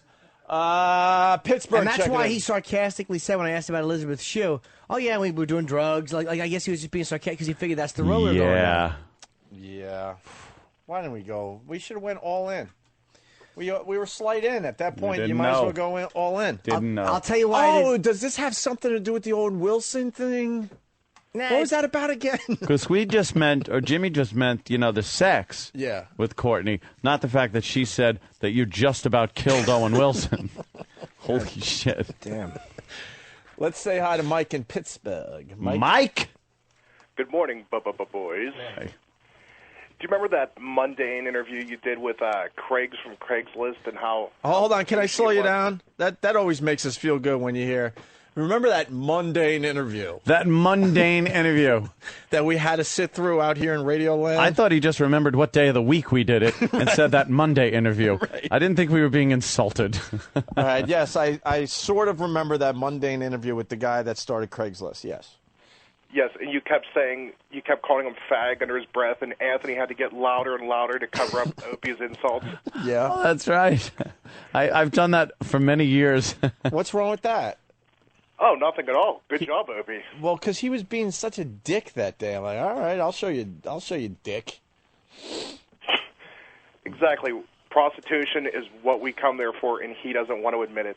Oh, that's what it was all about.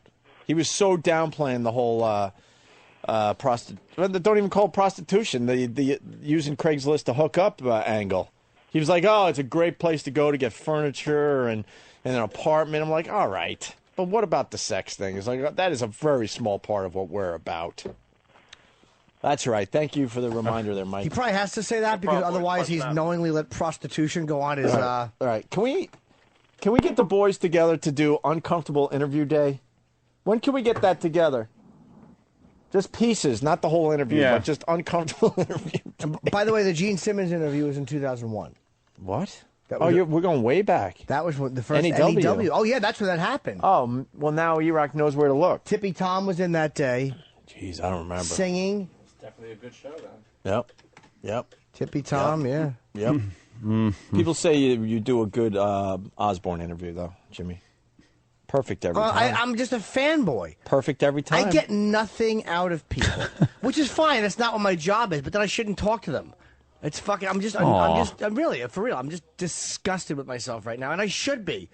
40 years old, like a faggot with a fucking camera. You are so tough on But yourself. accurate. Yeah, but I'm accurate. No. The you're most too accurate tough on person I yourself. know. He's too tough on himself. No, the most accurate person I know. But I really Jesus. am. I am. I fucking, I'm good to myself and I deserve it, and I'm fucking harsh on myself and I deserve that. I got a song for you. All right. Coin City yourself Aww. at home. That did cheer me up a little. When are we going to What a have British her sing accent that that is. live? Been singing that all night. Yeah, we need a montage. People they're requesting montage of uncomfortable interviewing. Oh, moments. yeah, we need that. We've all had them, so we could just pull them out. It doesn't have to be strictly one person. Jim Norton. We could, we've all had them. We all have our weird techniques. Oh, of course. You like to ask questions with both your hands on your chin. So, like this, Anthony's Is that position. me? Yeah, because you. Do I do this? Well, It you doesn't get- feel familiar. No, it sounds like you're doing that. Yeah? You get fanboy-ish. Oh, no, when girls come in here, it's a total fucking write-off for me. I lose my mind. You forget that you're doing a radio show with others. I can't, like, ask real questions and stuff. They're all goofy, and I giggle like a chick. And my voice gets all high when I talk to girls that I, like in movies. Yeah. I'm a fucking faggot. No. Not right. Let's say hi to Ben in Arizona. Ben. Ben. Yes. What's up? Hey. I just wanted to point out one of Anthony's little faux pas when he fell asleep interviewing Drew Curtis from Fark.com. Oh, was that when he was in? Yeah. All right. Hasn't been back since, by the way. Well. Good friend of the show, and that, All of a sudden, Anthony turned into the other million people that were listening. Not exactly a ball of energy. Fucking, I don't think I like the site, but Jesus, I don't think that's good for the resume. And they tend to fall asleep as you're interviewing them. Hey, I want to do that show where the host could possibly fall asleep in the middle of the interview. Who makes up the headlines over there at Fark? Yeah, but you know what, man? You'll at least call people out. Like, in that case, I don't think he should. Again, belaboring a dead point, but now that I know the whole picture. Yeah. But like when Starr came in, I fucking went after him. You really did. Fuck and it stopped him from doing that. Like, he was being a dick at first because I think he mistook us being nice to him as being fucking like we're in awe of you. No. He walked in and said, "Kiss the ring." And basically what he was trying to say is, I have now officially done the craziest thing in radio. Kiss the ring. I go, kiss my ass. Well, you called him out for being... And then he was fine. We've all done the call out. Yeah, but you on that one, you really called him out. And I did play German speeches once. Whatever. Oh, right. With the guy from Hogan's Heroes. Robert Clary? Clary. Something like that. What about the that porno girl that was in Deep Throat? We started playing the porno music over her sister's phone call. Yeah. Oh, shit. To raise money for her funeral. She was like dead. It was Linda Lovelace. Yeah, that's right. She had done Deep Throat, the movie, and regretted it her entire life. She dies. We get Linda Lovelace's sister on the phone to talk about raising money for a funeral because she died broke. And Opie starts playing porno music behind her sister fucking and just talking. asking all questions about Deep Throat. Oh, God, that was a bad one. Wow, that could be worse than playing the Hitler clips over... I haven't heard that one in a while. Robert Clary's interview. My favorite ever, though, as where I sit, I'm sure we all have our favorites. And you were lucky enough not to be part of it, Ed. The Ed Asner interview is still one of my favorites. Oh, yeah. Yeah, I heard it. I heard the clips of it, or the replay of it. Yeah, I was busy playing poker. Me and Joe Rogan and Jimmy, you were playing poker. Steve the Whistler was a good one, too. Fuck. I see that. God, did he just get... I see that whistling douche in my neighborhood all the time. Do you? Yep. Does he whistle as he walks down the street? Yes, he does. What about... Shut up with your whistling. I remember there was a pretty lengthy silent game with Mr. DVD where he kept calling back. Oh, yes, Mr. DVD was 6 another times, I think. horrific interview. What's her name from Laverne and Shirley? Cindy Williams. Cindy Williams. Travis reminded me of the toothpick guy that came up here. Toothpick guy. See, we've had some really horrific moments. Toothpick guy is one of my biggest disappointments ever. I wanted to smash that toothpick so bad, and I just couldn't get him to hand it over to me. Yeah.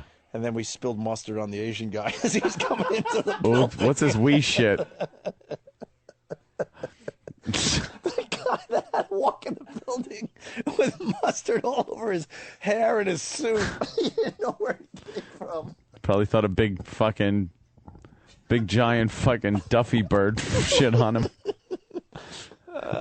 We got away with that one, by the way. Yeah. Because he was trying to find out. Oh, he certainly was. Yes.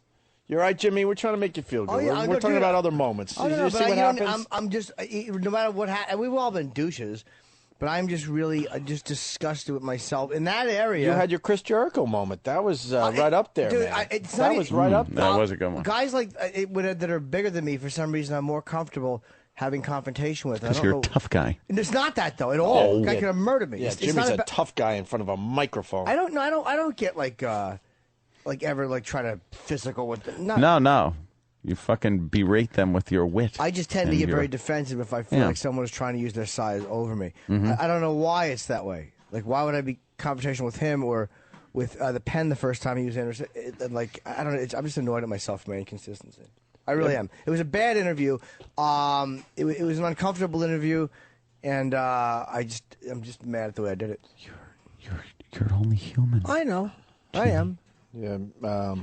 The TMZ kid is reminding me of the, of course, Richard Jenny interview. Oh. But someone else is reminding us about one of Jimmy's greatest interviewing moments, the first Ramon bit when we were talking to one man Star Wars guy. Yeah. Oh, one man Star Wars guy. We were so awkward as he was doing his thing. Boy, have we had some real shit on this show. Can we get some of these? I want to play some of these. Yeah. Like or just at least some of these fun uncomfortable moments. Just yeah. a moment or two. Yeah, a couple moments would be good. Yeah. Jeff Ross on The Next Dance with Stars. I heard about that. And he's really, that's legit? Yeah, completely. I read that too. Good for Jeff, man. He's really fucking, that's a big thing, man. That show is, we hate it, but that show is massive. But he's got a bum hip. Massive. He's got a bum hip, and he doesn't seem the dancing type to me. We should get him on the phone and see what that's about. I think Kim Kardashian is going to be one of the cast members, too. I am. Yep. That is. Yep. She got some junk in the trunk. Yep. Jesse Ventura, Jimmy. Oh, yeah. Yeah.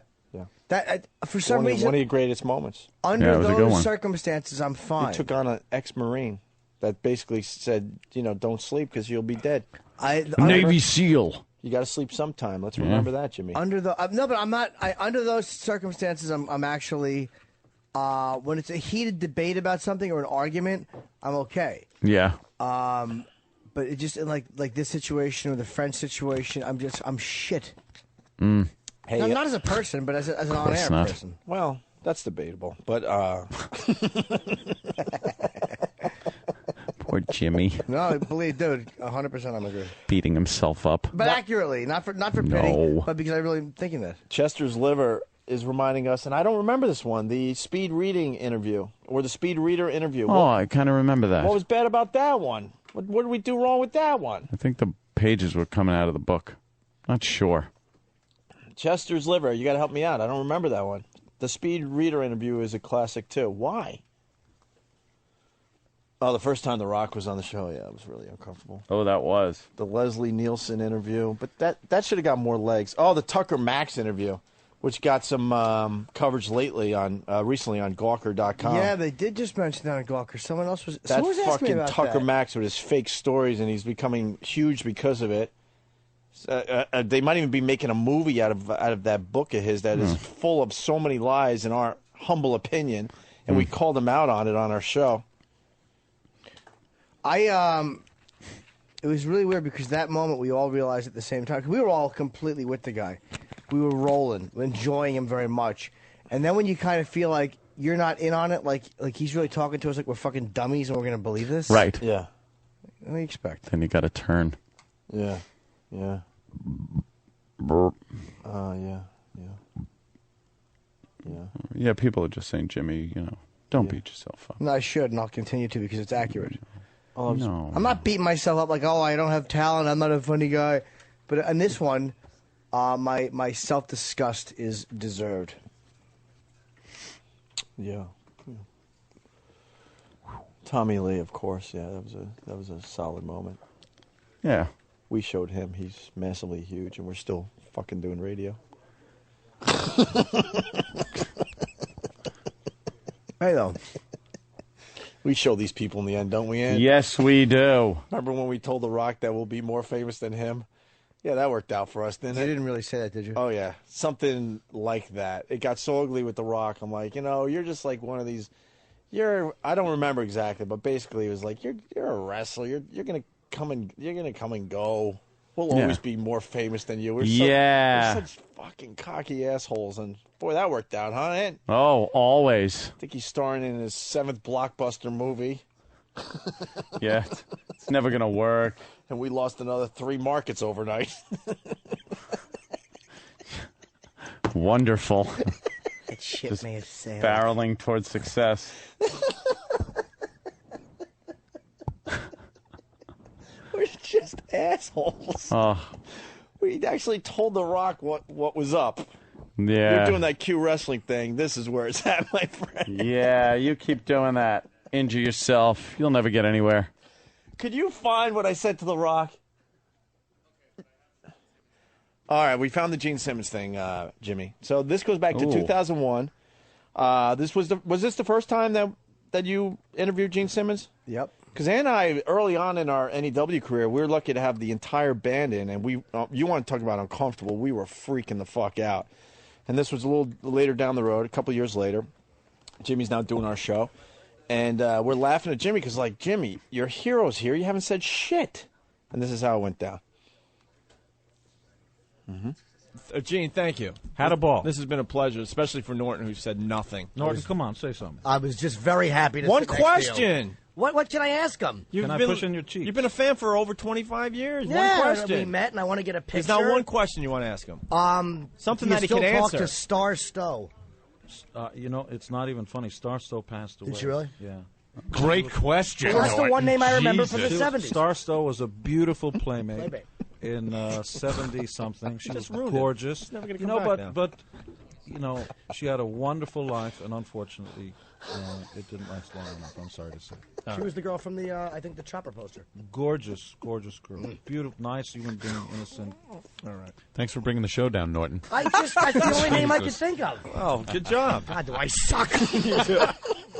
I remember that you laughed in that, but you didn't. He just thought I was kidding. Who was laughing like during the whole thing? Was that just you now, 'cause or it's just hilarious? Yeah, that I added the laugh today. I couldn't help it. She's dead. She's Passed away. She's dead. Shut up, Gene. Had enough of Gene Simmons, for the love of God. And he came back though. Over and Of course he will. and over. If he's got something to plug, he'll be again. back. Ugh. Douche. Well, Should we take a break? if somebody's got to piss or eat. Why was the Donna D'Erico or D'Erico interview uncomfortable? You guys got to help us out because we got memories like goldfish here. Remember that? I don't No. and Chester's liver didn't help me out yet. Why was the Speed Reader interview uncomfortable? I don't remember any of these. All right, we'll find out the answers to those two questions, and we'll do other stuff after the break.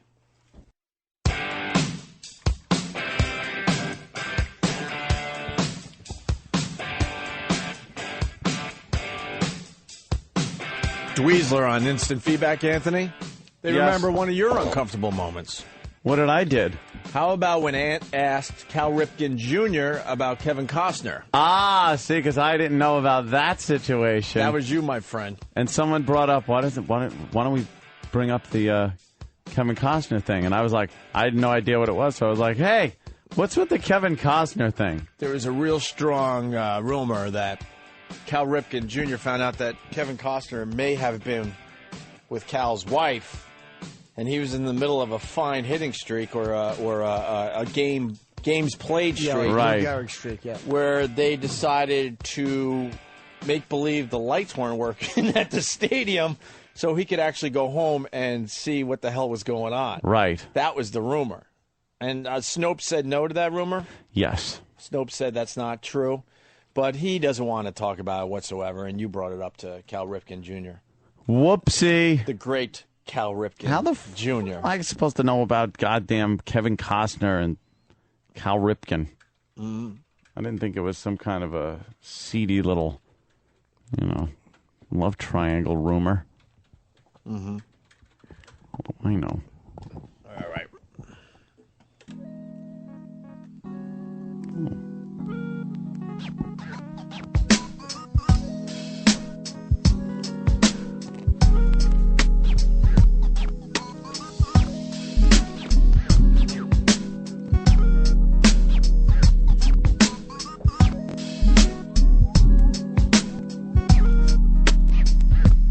It's so cold in the deep. How the fuck do we supposed to keep peace?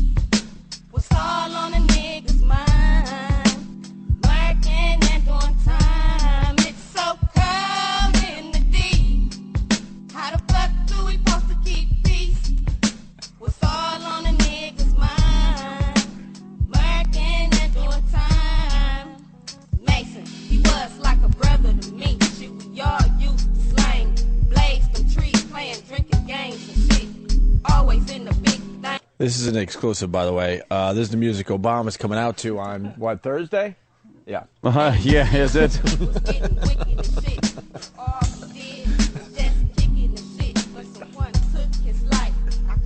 He's really gonna fuck it up Thursday. He's gonna come out to this music. Just all of his votes gone. What song should he come out to? Either 911's a joke or No. Don't think that How would help great him. would it be though? Say, what the hell? I want to I see don't how think that would I want to help. see how tolerant America really is. Let's see how loyal these white voters really are. Mm-hmm. I'm having memories of what we used to do. But now it's gone, we can't do what we do. No, we only done it for the fuck we grew. It's so cold in the deep. How the fuck do What's the D? The D? Yeah. Does anyone know what the D is? I get the I know cold what it is. part. You guys want to guess? The deal? What's the deal? It's cold in the D. Oh, Detroit? I'm thinking in the hood. Oh, Detroit. Detroit, motherfucker. It's cold in the D. Well, fuck yeah, it's The cold D. in the D. Is the mayor still walking the streets? Maybe you start there. Maybe the mayor should stay out of trouble. I have my finger on the pulse of urban America. What's all on a nigga's mind? Working and doing time. It's so cold in the D. Cold in the D. What's wrong with the D? It's cold. It's cold. But it's summer. Fucking cold in the D. Is it like figuratively? Where are we at? Because it's a comfortable day here in New York. But it's cold in the D. In what way? I don't know. How the fuck do we supposed to keep peace? What's all Johnny N from New York City is suggesting that Obama comes out to fuck the police. Oh, that'll be a good one. Did you see just one guy, the sound guy, just going, Sound guy switch, can fuck it up for everybody. switch. He'd be a legend, though. Oh, would he ever? on a nigga's mind? Working and doing time. Of course, Pat from Menaki suggests that he comes out to the Jeffersons theme.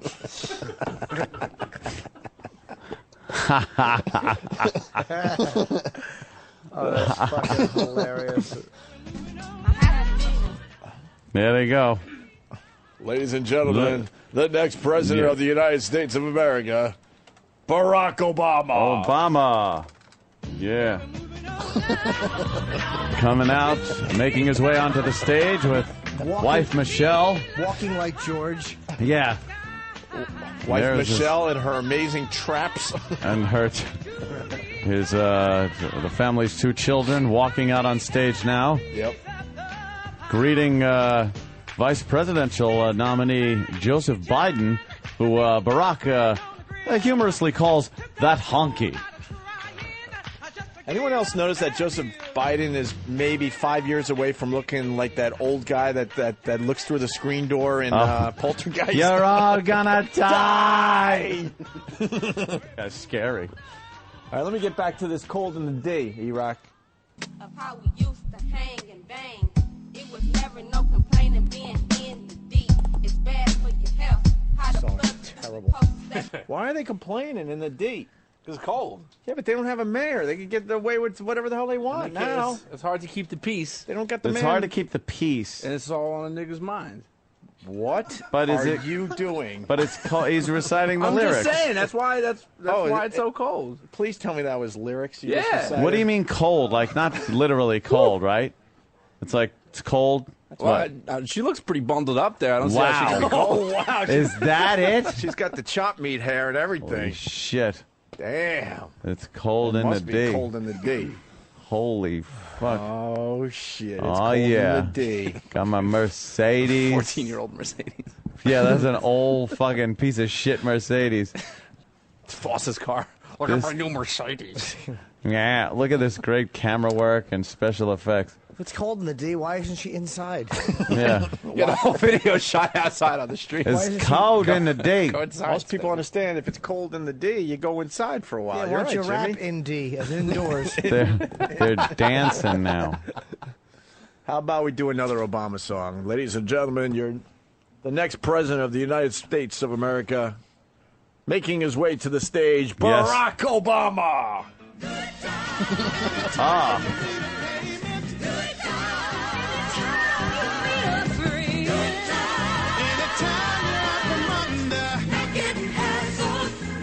There it is. He's not getting hassled or hustled. My favorite part is when she really screeches it out. Where's that part? Yeah. Is it coming up? Oh, yeah.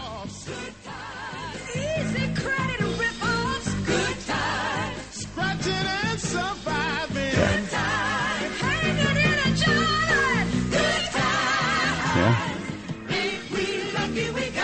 Here we go.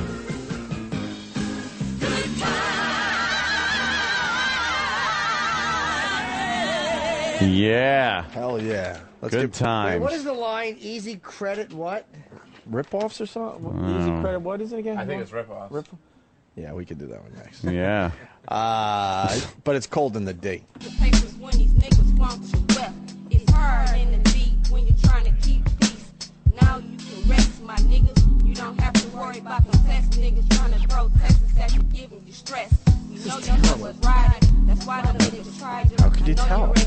She could be one of the ugliest fucking bitches I've ever fucking seen. She has Raggedy Ann hair. Holy shit. It's hard to take care of yourself when it's cold in the In the D. D. Why isn't she wearing an H on her head? If it's so cold in the D, put on an H. You N? How about some EM? Oh shit! I fucked it up. Fuck.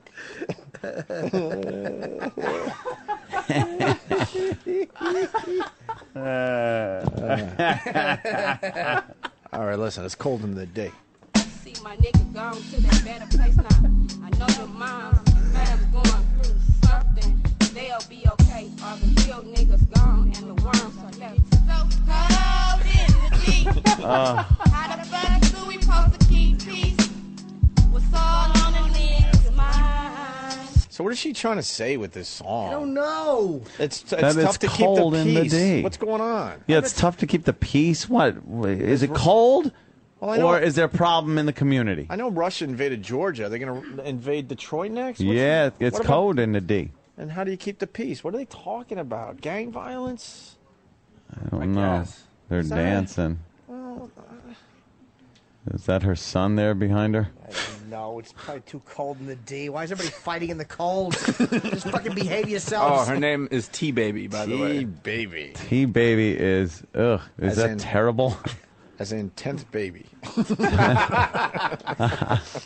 Just goes up a letter and be E-Baby next. And wow, T-Baby Oh, right. sucks a dick. It's cold in the D. All right, let's get back to It's Cold in the Day. It's so...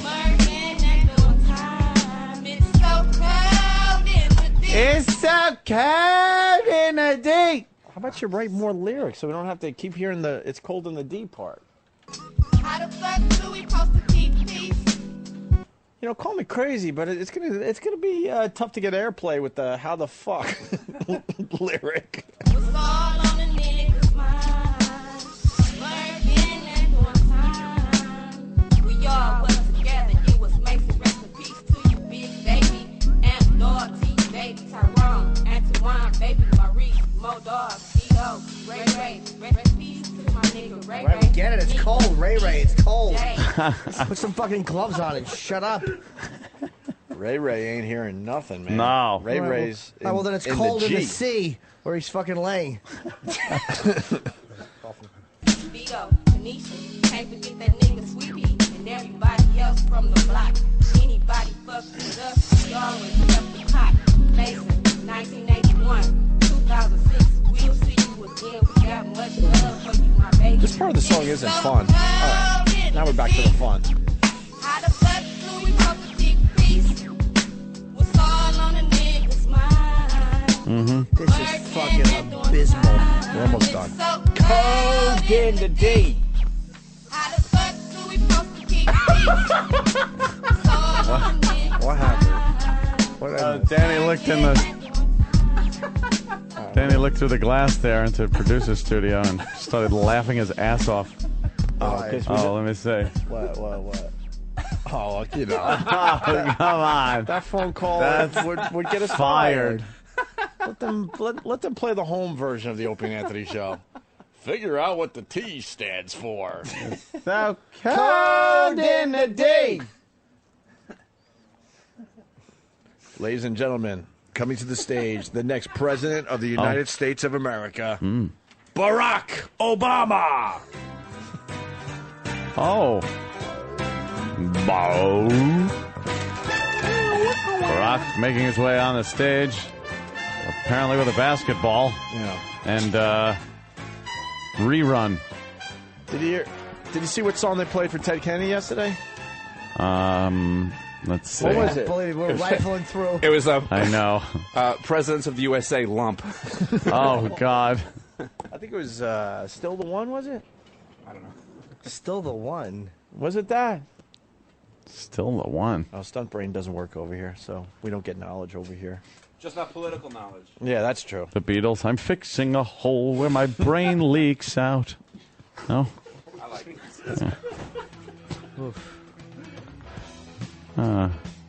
You're still the one. Was it still the huh? one? Why did my iPhone just kick me offline? It might have been still the one. All right. This doesn't sound like the song they'd bring him out to. And cut. All right. Your life will soon be done. It's so cold in the day. Who's not singing that all day long? It's so cold It's so in the cold in the day. How'd you find that one? I don't know. It was just on one of the. Someone's saying we need to play Cake Farter or Cake Fart. Oh, enough with the cake farts already. Is it bad? Well, it's just a girl farting on cake. Oh, that's it? It's been sent to me 1,000 times. Yeah. I think we made our point with the Obama song. Yes, we did. Yeah, there's Cake plenty of farts. them. And Yeah, just. it's so cold in the day. In the day. Are we still broadcasting? If you want Yeah, cake, apparently. If you want cake farts. Here's Cake Fart, Ant. What is this? Enjoy the cake fart. Here we go. There's a cake. All right, there's a cake. An awful layer You know cake. what I like the most? What? My buck teeth. Cake farts. Cake farts? What is that? Well, we're going to find out, Anthony. She's licking the cake. She's wearing a little top. Let's get this done. Is she wearing a bottom? Why is she trying to Looks make like this she got big sexy? ass. She's leading you into doing something gross. Cake farts. She looks. And she has a nice fucking little body. I don't know. She kind of looks big on the ass a little. Yeah, she's not that great. She's Love to got be the a tiny cake. I think boobies. I'm gonna have to get nice and comfortable for You this. guys are nuts. She has a juicy fucking All right. rump. What about her teeth, Jimmy? Cares? Have her open a can after you fuck her. Why don't you say, why don't we do it? Yeah, we're going to do Yeah. this cake fart. You Come do on. that cake Look fart. at that fucking. All right. Squatting. I'm filling up.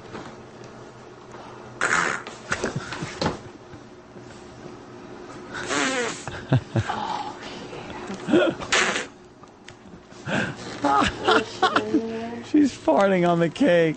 Oh, now all the icing came up and it looks like shit on her ass.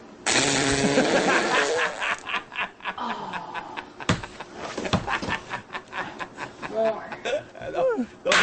The puckering ass. Here we go.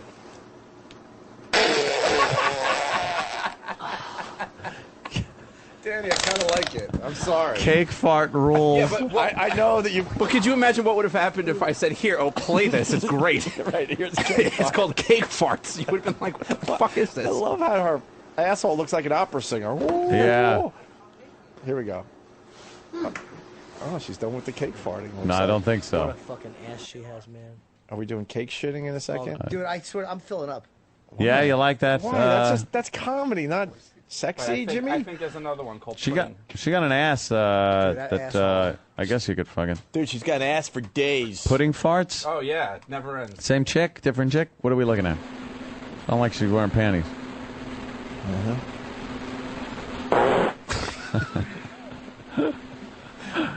Tell me, doesn't it smell delicious? I can't smell it, dummy. Much better with my fart smell on it. Someone's suggesting Oh, peanut as I butter said, farter this is all too. part of the treatment. Farter.com.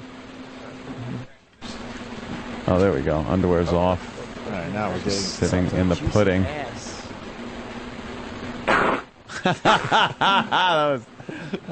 That's great. Come on, fart. Okay, now here, come and get your pudding. That's right. A nugget flew out. Oh shit! A nugget flew Oh out. no, it didn't. She fucking goes to fart with pudding on her ass, and it's vanilla pudding, and a fucking piece of shit flies about 1.5 feet. Oh my God! That's the price you pay. Can they see this out there? You guys can see it. I'm sorry. No. Oh, wow! Jimmy's filling up. Why are you filling up over pudding Jimmy's farts, Jimmy? filling up. It's her ass. It's something about her. It's really It's sexy. so cold in the day. And the date. Right. Look at this All right, watch, shit. guys. Okay, now here, come and get your For the pudding. live audience, pudding fart. Like a little loser. Oh, she fucking lost a milk dud. What was the other one? Peanut butter farts? Yeah. Peanut butter Is fart? this all the same girl? I don't think so. I don't think Dude, so don't either. come That's out. franchise. B. Fitz from Staten Island is calling her Freddie Mercury teeth with the. Yeah. Oh, she's not Freddie Mercury blood. I'll fuck her. Here's peanut butter farts. She'll have it after you're That's done. Oh, is she sexy? All right, someone's spreading peanut butter right on her asshole with a little knife. Kind of like how you put peanut butter on a celery stalk. On celery, right. He's really getting it in there. Yeah, you know, you want to spread the spreading it peanut butter around. You don't evenly. You don't want too many calories and cholesterol with your peanut Here we butter. go. All right. This girl's a pig. She rules. She's trying to push the air through the peanut butter. She is a gassy bitch.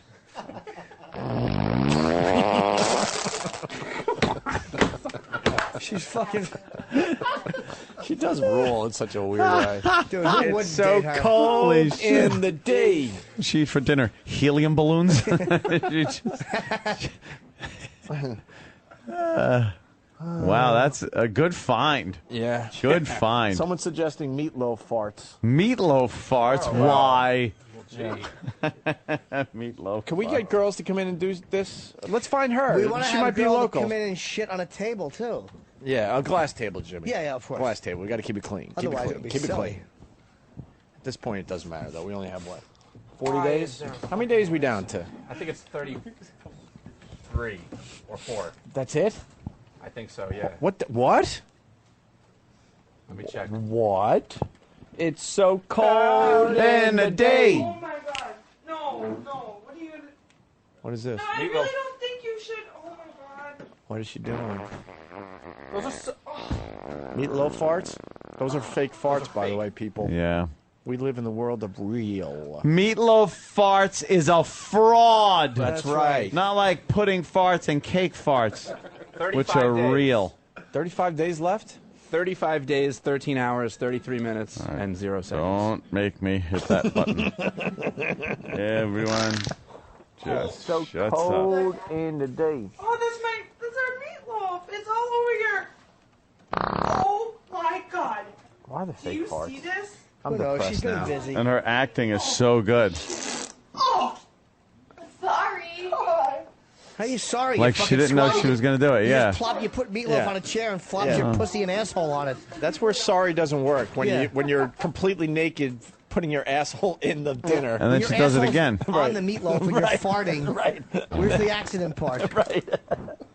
Sorry's like, oopsie, I spilled water. I on you by recognize that accident. fart from the machine. The last one. They're fake. We've all farted on a meatloaf, but it usually Yeah. happens when you're not expecting it to. Sure. Like you're in the living room and someone puts a meatloaf under your ass while you're watching the game. I'm with you, Jimmy. And And you're you farting. fart, you don't know. Then you say, I'm sorry. The best is when you can fart into a jar and put the lid back on real quick. How long does that last? What? A few minutes. Yeah? Why doesn't it last forever? It, I don't know. Hey, Russian broad, you got any tricks Good today? question. We got Russian broad out there today. What? Maybe she could fart on some food products. Yeah, Russian broad. You want to fart on food products for everybody? What do you got today? Anything?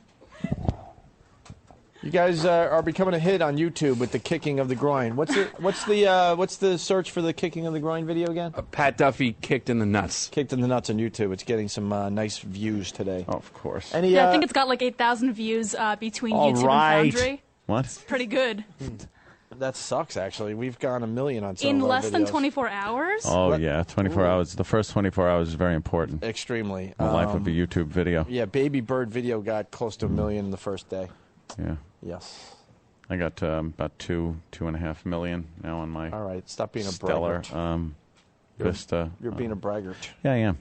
Yeah. It's so cold in the D. And what's up with this Metallica song, I didn't Danny? even have to compromise my dignity. Well, which one do you got there? Because you got 2. Yeah, but you reached the geek culture. Yeah, I did. That's what I do now. That's the new one. That one just hit this morning. How is it? No one has heard I have. this yet? I honestly, I heard Are like we the first. station or radio show playing this Metallica I don't think. song? I think there are a few stations have played it, but it's A so lot? early. It's so early that It's so early. It's so early. We need someone that listens to Squiz. Is Squiz playing My Apocalypse? No, they can't because it's not in Delete. I had to pull it off of. I had to pull so it. this yeah. could be a world exclusive? This could be an XM exclusive. Can we play this instead of taking a break? Or is that gonna Yeah, no, we can do that. Yeah, we can do All that. right, motherfuckers. That's You what do we do. both, Opie. It's Jimmy. You didn't sing. It's cold in the D. I don't care. Is this new Metallica? Is that right? Brand new. All right, so we're going to be listening It's to so cold horrible in drumming. the D. Horrible drumming by Lars, I guess. We like Lars. As per Danny. We like the Lars. He sucks, is what Danny says. He's a bag of shit. It's a bag of shit. I feel for Lars because, because. It's so cold in the day. Metallica, My Eclipse. What is it called? My Apocalypse. My Eclipse. My Pocky Clips. Maybe I should tell everybody at this point that I'm very lightheaded because in between shows I shit my brains out to the point it was water. Coin city yourself. I think I'm dehydrated. Yeah. Yes. What are they listening to? I don't know. What is Coin city yourself. These fuckers are doing their own show in the bleachers. What are you watching? The motherfucking Russian broad is showing her. She's holding fucking court. She's holding court and showing everybody the kick to the groin video. Someone should kick her in the cunt. Or buy shoes. All right. Are we gonna get girls in here to fart on stuff? Shit first. Shit first? You gotta go fart. Shit on the before shit. table. On the table. We gotta go dude. table shit. We always say we're going to do these things, we never do them. I Let's want get her to do it. By the way, I want hot, XM51 like, has been playing this all week, 8 times a day. Well, then I'd love for someone to show me where it is in XM's master computer. Unless they're playing it off of. They can't be the other song. They just. This was no. He's thinking of the other song, "The Day That Never Comes." That's been getting the shit played out of it. This Metallica just released this morning. All right, we'll play it instead of commercials. Hey, by the way, I want to thank Pear-Shaped Wrestling Fan from Melbourne. Oh, let's thank Eric. What is that?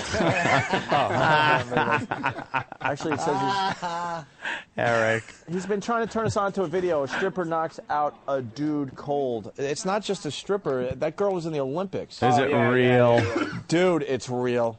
Yes, it's real. I swear it's on Right real. Videos, I Why believe. she knock the motherfucker out? This guy's been writing this in all morning long. Hip Hop Jimmy. What happened, Greg? Oh, Jimmy.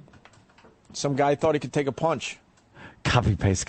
It's kind of like that girl that punched D-Rock and almost knocked him, almost knocked him down, I should say. She punched him in the belly. Look at this. If it's the same video I'm thinking of, I think this girl was in the Olympics. Knocks out drunk guy. And that's the beauty of this video. Hot chick knocks out a drunk guy is the name. Yeah. Well, let's see. Everyone I guess went it's to- buffering. Is it buffering? I hate buffering. Loading. Is it? Loading. Oh, this is a different one. Never mind. What so is I this? apologize to that guy. Come on. This guy dares this chick to punch him. All right. He got knocked the fuck out. No one could fall like that. That because, was no bullshit. He hit his head on the fucking garbage thing. No one could fall like that because your reaction would be to put your hands up. Oh my God, that's a good one. That's Right Videos. Good. Right Videos. Find the other one where it's the Olympic girl. Someone out there will have the link. Yeah, I think I saw this one. Wow, she socked him. Some Olympic girl hit this guy at a party and he went down. All right, we'll find it. Here's my what? Apocalypse. Apocalypse, new Metallica on the Opie and Anthony show.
Born to repeat till I feel.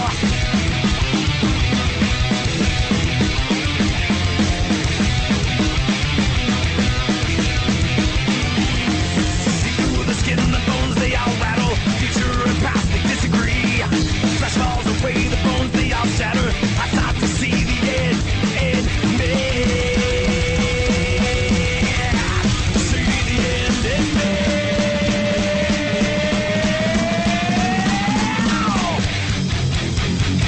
Claustrophobic, climb out of this skin. Hot explosive, waiting for that pin. Violate, annihilate, all wounds into my eyes. Obliterate, exterminate, and life and self-denying.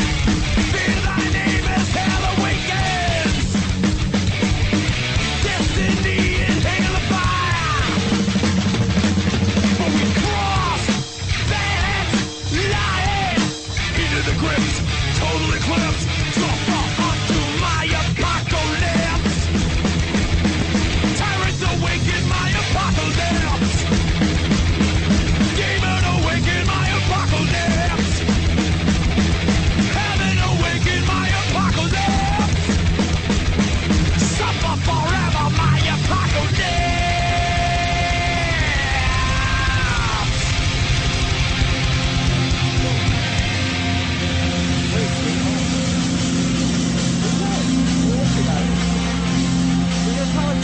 Where is this from?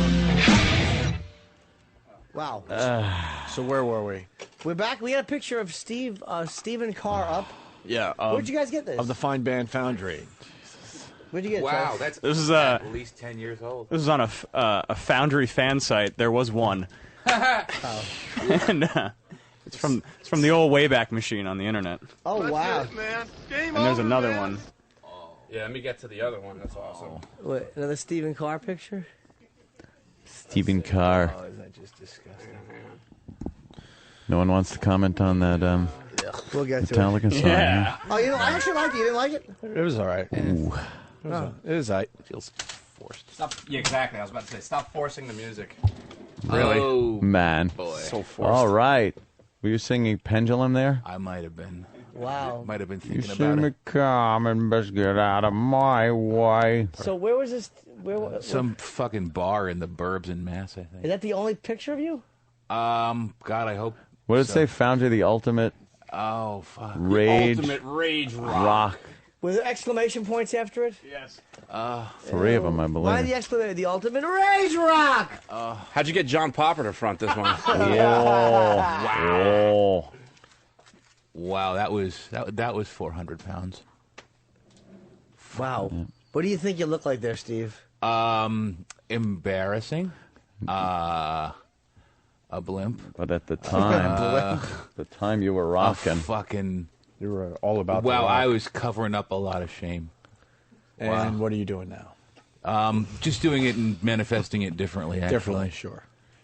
But getting better. Getting better. I'm improving. Can I you think stop so. answering everything seriously? I know. That was kind of a little... Dude, you have no idea what those pictures do. It's just like, I want to walk into the fucking back room and blow my brains out. When Why, I you see don't like shit that like bottom one? You were Stephen Carr. There was 2 R's in your name. I fucking hate those pictures. I think he was hoping just one of us would go, please, Steve, don't do that. No, not at all. Not I've been doing this for long enough, knowing that will never happen. Get I'm out just of saying. my way. Wow. What do you look like in that picture? Sasquatch? No, it reminds me of like so many. There's like a yellow light behind. It's mysterious. Fucking poor lighting. Oh. My hair's wavy though. I like my hair. That's like a glamour shot for fucking the mountain man. Oh. It's like a You do Jenny look like Craig somebody. before picture. What's that? It's a Jenny... I heard you. Oh, thank you. Oh, it's just. Oh, he's hugging Jimmy. Jimmy hates the Steve hug. He really does. All right. That's good. All right. Thank you, Steve. There's 2 R's in there. All right. Yeah. Stephen Great. Carr. Stephen Carr. Thanks, Steve. All right. Because from his size, you might mistake him for an automobile, so he put the other R there. So That's right. I was originally Stephen Hatchback. And then I put some weight on. Yes. That's right, Stephen SUV. Oh, God damn. Hey, we're going to sneak one more thing in before we do line of the day. Oh, goody. Coin City itself. It's Coin City itself. That's the worst mispronunciation I've ever It heard. is horrific and hysterical at the same time. When are we going to hear it? I don't know. I think there's... Is there a tape? Coin Yeah, City waiting for a itself. nod. Is there a tape? No? Come on, there's We'll got to be make a tape. one. I know there's other tapes of you doing, like, little school plays. We got to get some stuff. Coin City yourself at home. Too funny. Did she think it sounded... She had to be kidding, though. No. She knew that wasn't a British accent. Of course she thought it was a British accent. She thought it was the way young little British kids, Cockney little British kids talked in Oliver. Coin City itself. It's like not even... That's not an accent anyone's ever No. had anywhere. No. Bob sing it. Bob O'Kelly? No, our intern. Ah. Yeah. Boom. Oh, we got 3 runners up. You wouldn't say Coin City yourself if you were singing about nickels. Coin City itself. A coin. A dope. Oh, God. How did she say the rest of the sentence? In a bad English accent. Part of the family. Yeah, she's like, Coin City yourself at home. She'd say it like that. Was she dancing too, like a Oliver? No. No. But why singing? Like, how'd that come up? I don't know. She was singing all kinds of lyrics from high school plays. Or not high school, like junior high and elementary school. But she had her terrible lisp. Oh, that's... Where she talked like this. And she was singing with the lisp like Cindy Brady. Really? Coin City yourself? Coin City yourself. Oh, my God. I'm mute. Ah, shit. Oh, wow. This is too funny. That's all I'm going to think of all day. I know. That's all I was thinking all last night. Today, this is why I'm just Coin City yourself. Because it doesn't make any sense. City yourself. It's not an English accent. No. It's just silly. Ah, shit. I like when Mrs. Butterworth talks and nobody says, hey, you're a fucking bottle of syrup. They actually take advice from a fucking Mrs. Butterworth. Yeah. Mrs. Butterworth's a cunt. Bottle of syrup. I like after the bottle's empty, she can get a job. What?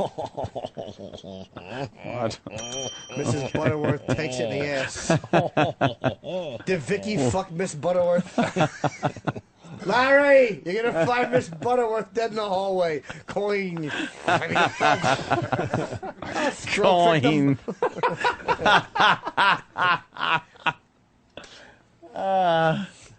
God damn, that's funny. Oh, look at Fatty in her pantsuit. Oh, did she put on some fucking weight? Look at fucking Fat Hillary is giant now. Wow.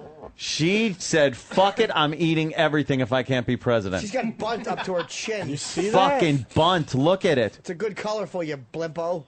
That is a big, fat fuck. It's Hillary Carr. Well, they shop at the same place anyway. Oh, my God. Lane Bryant. Oh, is she a fucking fatty in a little pantsuit? Coin City yourself. A whale. Coin City yourself. Cheated on again. There's no way. There's no way Bill can still fuck her. He has to. No be fucking way. That's a little rough. Fucking old butterstick legs. Nice fucking margarine crammed into them fucking pantsuit legs. Ugh, fat bunt. President Bunt. She's looking like a snowman. That's exactly what she looks like. That's A snowman in a fucking pantsuit. Just a snowman. Like, just dye the snow blue and you got Hillary Clinton's shape. Wow, that was a big girl. She fucking gave up. Big girl, big girl. What a fatty. Hey, we don't have to. We got some tire audio. It's quick. We got 3 quick clips. Want to do this before we get out of What's here? she doing? Well, Tyra, we brought it to everyone's attention that she likes to make everything about herself, no matter what the topic is. Yeah, no matter how tragic someone's story is they're telling, instead of getting into the moment that the person is conveying to Tyra, Tyra has to top the person. Right. And say, well, I had something happen when I was... Right. Blah, blah, blah. Well, we were on vacation, unfortunately, because we would have had Ben Stiller and Jack Black in studio promoting Tropic Thunder. But they went on Tyra's show. So Roland says, by the way. I don't know if we would have got them in. I think we might have on that one. Then again, the movie doesn't need any help, so probably not. Tyra's show. We only talk to the people that have a project Really that need needs help. You could tell if the movie's going to blow if we're talking to the stars. If we're talking to them, it's grossing $400,000 worldwide. Point to yourself, a bomb. Point to yourself, straight to DVD.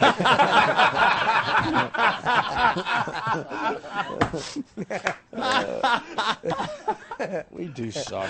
That's great. First clip, Tyra talks about watching the movie Tropic Thunder and mentions that because she's also a producer, her eye for film is quite sophisticated. Oh, is it? What does she produce? I can't believe the racist thing I almost said. Oh, wow, it almost came out. Dude, it was awful. Because I felt like I was at home. You know how you just yell stuff at the TV? when Yeah, you're yeah. alone? Oh, my God. Here we go. So we all saw the whole movie, didn't we? I can't believe That's awesome. You don't understand. It's funny because I'm a producer too. Right. You know what I mean? I look at movies and I'm like, yeah, no, the editing's wrong. This, I was in the chair, leaning forward, been like this, oh my God. Really? You liked it? That's good. What does she produce besides probably a bad odor out of her vagina? What? Yeah. Has she produced anything worth mentioning? What does she produce? We're all technically producers. We've all Exactly. tried to. I like to produce a load in her cheeks. Point to yourself. Oh,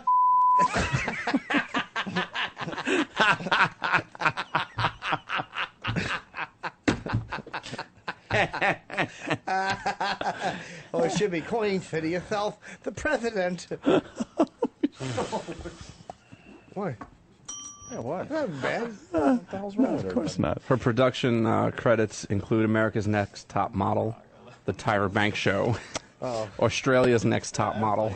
That isn't producing like a movie. What a dumb fucking cunt she is. She's in a producer Stylista. eye. Oh. Producer eye. All right, well. We all did a movie together. Ben Stiller mentions Tyra. You got something in it? Yeah, No. All right. Keep going. All right. Looking for how much money she makes and what she is, but I can't seem to find boy. it. Oh, boy. Warning. C-word alert. C-word alert. Warning. Oh, boy. I got to do it. What? Coin to yourself, a cunt. I can't find the clip. Yes. Yeah. That's all I want to do is sing that song. Oh, I know. All day. The lisp sold me. Yeah, the lisp is really good. Once I heard there was a lisp, I'm now obsessed. Huh? What? Goddamn rich cunt! Oh. I kill rich cunt! It's all in the timing. Oh. He stinks, and I don't like him. I know, Jimmy. In this next clip, Ben Stiller mentions Tyra's pretty. Tyra tries to elongate that topic as long as possible. Oh, I bet. Hey, guys out there, we can hear you in here, please. And then interrupts Thank you. the interview to discuss her makeup. You know what? They don't get to participate anymore. Goodbye. Who the fuck is yapping? They're just yapping. Yap, yap, yap. The Russian broad is holding court. Well, tell everybody to shut up out there because the mics are now off. Hey, shut up, broad. God. Fuck. Speaking of cunts. Do a joke made me laugh. So that Kenny told me. Of course, Kenny told me. It's an old joke. You probably know, but Of course it is. what do you say to a woman with two black eyes? Nothing. She's already been spoken to twice. Coin for yourself. Lippy. Coin to yourself. A misogynist. Yeah, that made me laugh so much because he laughed when he told me that. She's already been spoken to twice. That's a fucking funny joke. I don't think it's a stretch to say that you're the prettiest person in the movie by far. Thank you. So prettier than Matthew McConaughey? No, my wife is in it. She's pretty too. And you're the only two women really I'm like in the the movie. second prettiest. Yeah. No, you're like equally pretty. Well, I didn't you're understand. Pretty in a totally different way. You're in trouble. You just dug yourself a deep hole. My wife is really pretty, and you're like, you're Tyra Banks. Come Your on. wife is like white pretty and I'm black pretty. Exactly. But I have on so much makeup. No, you look good. Like I'm wearing more this season because my makeup artist says that I need more because it like why? It's better on camera. I don't know, but look Really? at that like shading all up in here. Isn't that It looks crazy? good though, but we all have makeup on. I've got some on too. Yeah. You dumb asshole. That one is quickly becoming the favorite one.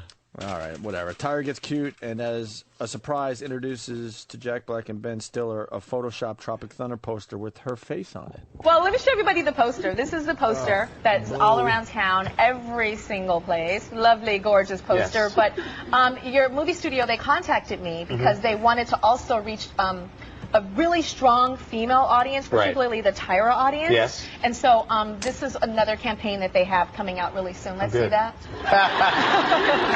Oh, nice. Photoshop, huh? What do you think about that? I think that's going to up our quotient there in a big way. I think so, too. I like the face you're making. Yeah, that's a sweet. And that brush behind her head actually is a makeup brush. Really, is it? Oh, yeah. Very nice. It was her and Two Girls, One Cup. Sam had a bad day today. That fell flat. What was that? C- for prime time. Wow. Today. C-. Exactly. Primetime always hands in good stuff, and not today. Prep sheet was a little off, and the Tyra audio was a little off. What's going on with them? Jesus, coin city yourself. A bum. I was thinking that last night, too. When Gleason, the applicant is a bum. Bum. Bum is a funny word. You bum. When he said, what boss was he talking to? Hi, Mr. Monahan. When he was on the phone with him? Yeah. You are a bum. Are a bum. He hangs up. Of course, he's got to crawl back to him. You are a bum. Are a bum. That is good.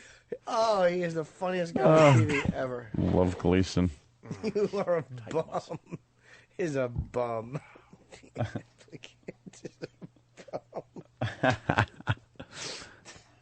Four runners up now. Well, one must have just slid in under the wire. That's right, Anthony. Line of the day sponsored by Carbonite.com.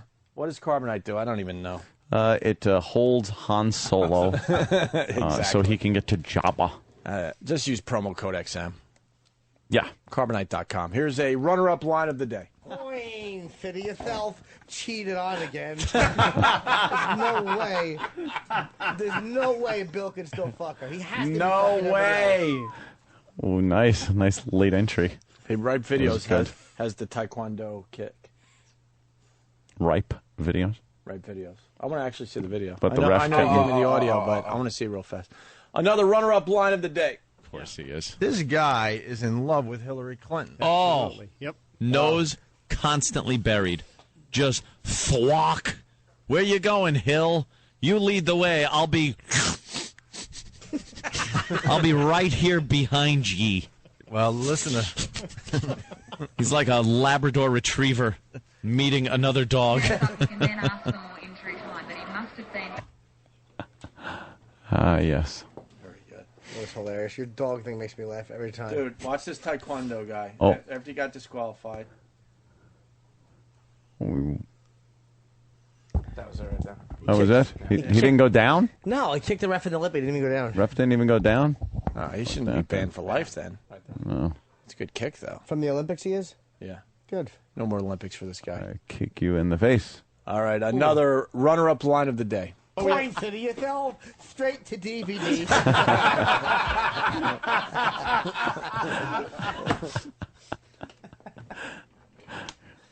God, a coin through though. Another runner-up line of the day. Oh, her name is T-Baby, by the way. T-Baby. T-Baby is, ugh, is that terrible? As in 10th baby. Someone came up with a better one online. Play the home version. Well, And finally, Carbonite.com. Thank you. Promo code XM. Here is your line of the day. Tar. Here comes line of the day. Line of the day.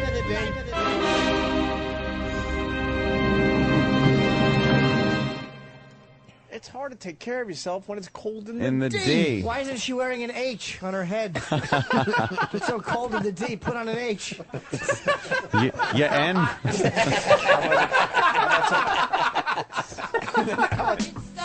Cold in the D. Yeah. So cold in the D. Oh. It's terrible. Gotta go. I'm missing my favorite show. What is that? Morning Joe on MSNBC. Yeah, Morning Joe. I was just asking Ann. I'm like, why does Luke Russert get a job because his father died? That's probably You answered your question. That's why. He is now all over MSNBC, interviewing the kids and stuff. He wouldn't have that gig if Tim was still alive. That's right. But your Luke was the one feeding him all that fucking bad food. Yeah, so you get the, You sure this is good for me? Yes, Dad. It's a baggie of animal fat. Do we know what's Point City fell back to bombing again. Do we know what's going on with Rob? I'm sorry? Do we know what's going on with Rob? Rob? You didn't read your email yesterday, Jimmy. I've read most of them. E-Rock? Are we allowed to talk about it? We're not allowed to talk about it? Oh. No? Oof. People are going to be pissed off. I have no idea what you're talking about. Seriously? How did you know we're not allowed to talk about it? What? Problem? I didn't have that in my emails. Problem? I was just told. I got to write it down for Jimmy. I honestly don't know what I don't either. Pardon my language. What the fudge you're talking about? Sarah Sobel was so fucking funny this saw last night. Well, what I'm about to write's not funny. Yeah. All right, let's see. N-I...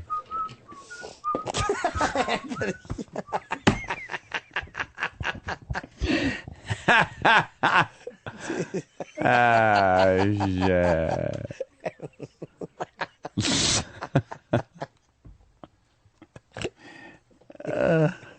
Just always.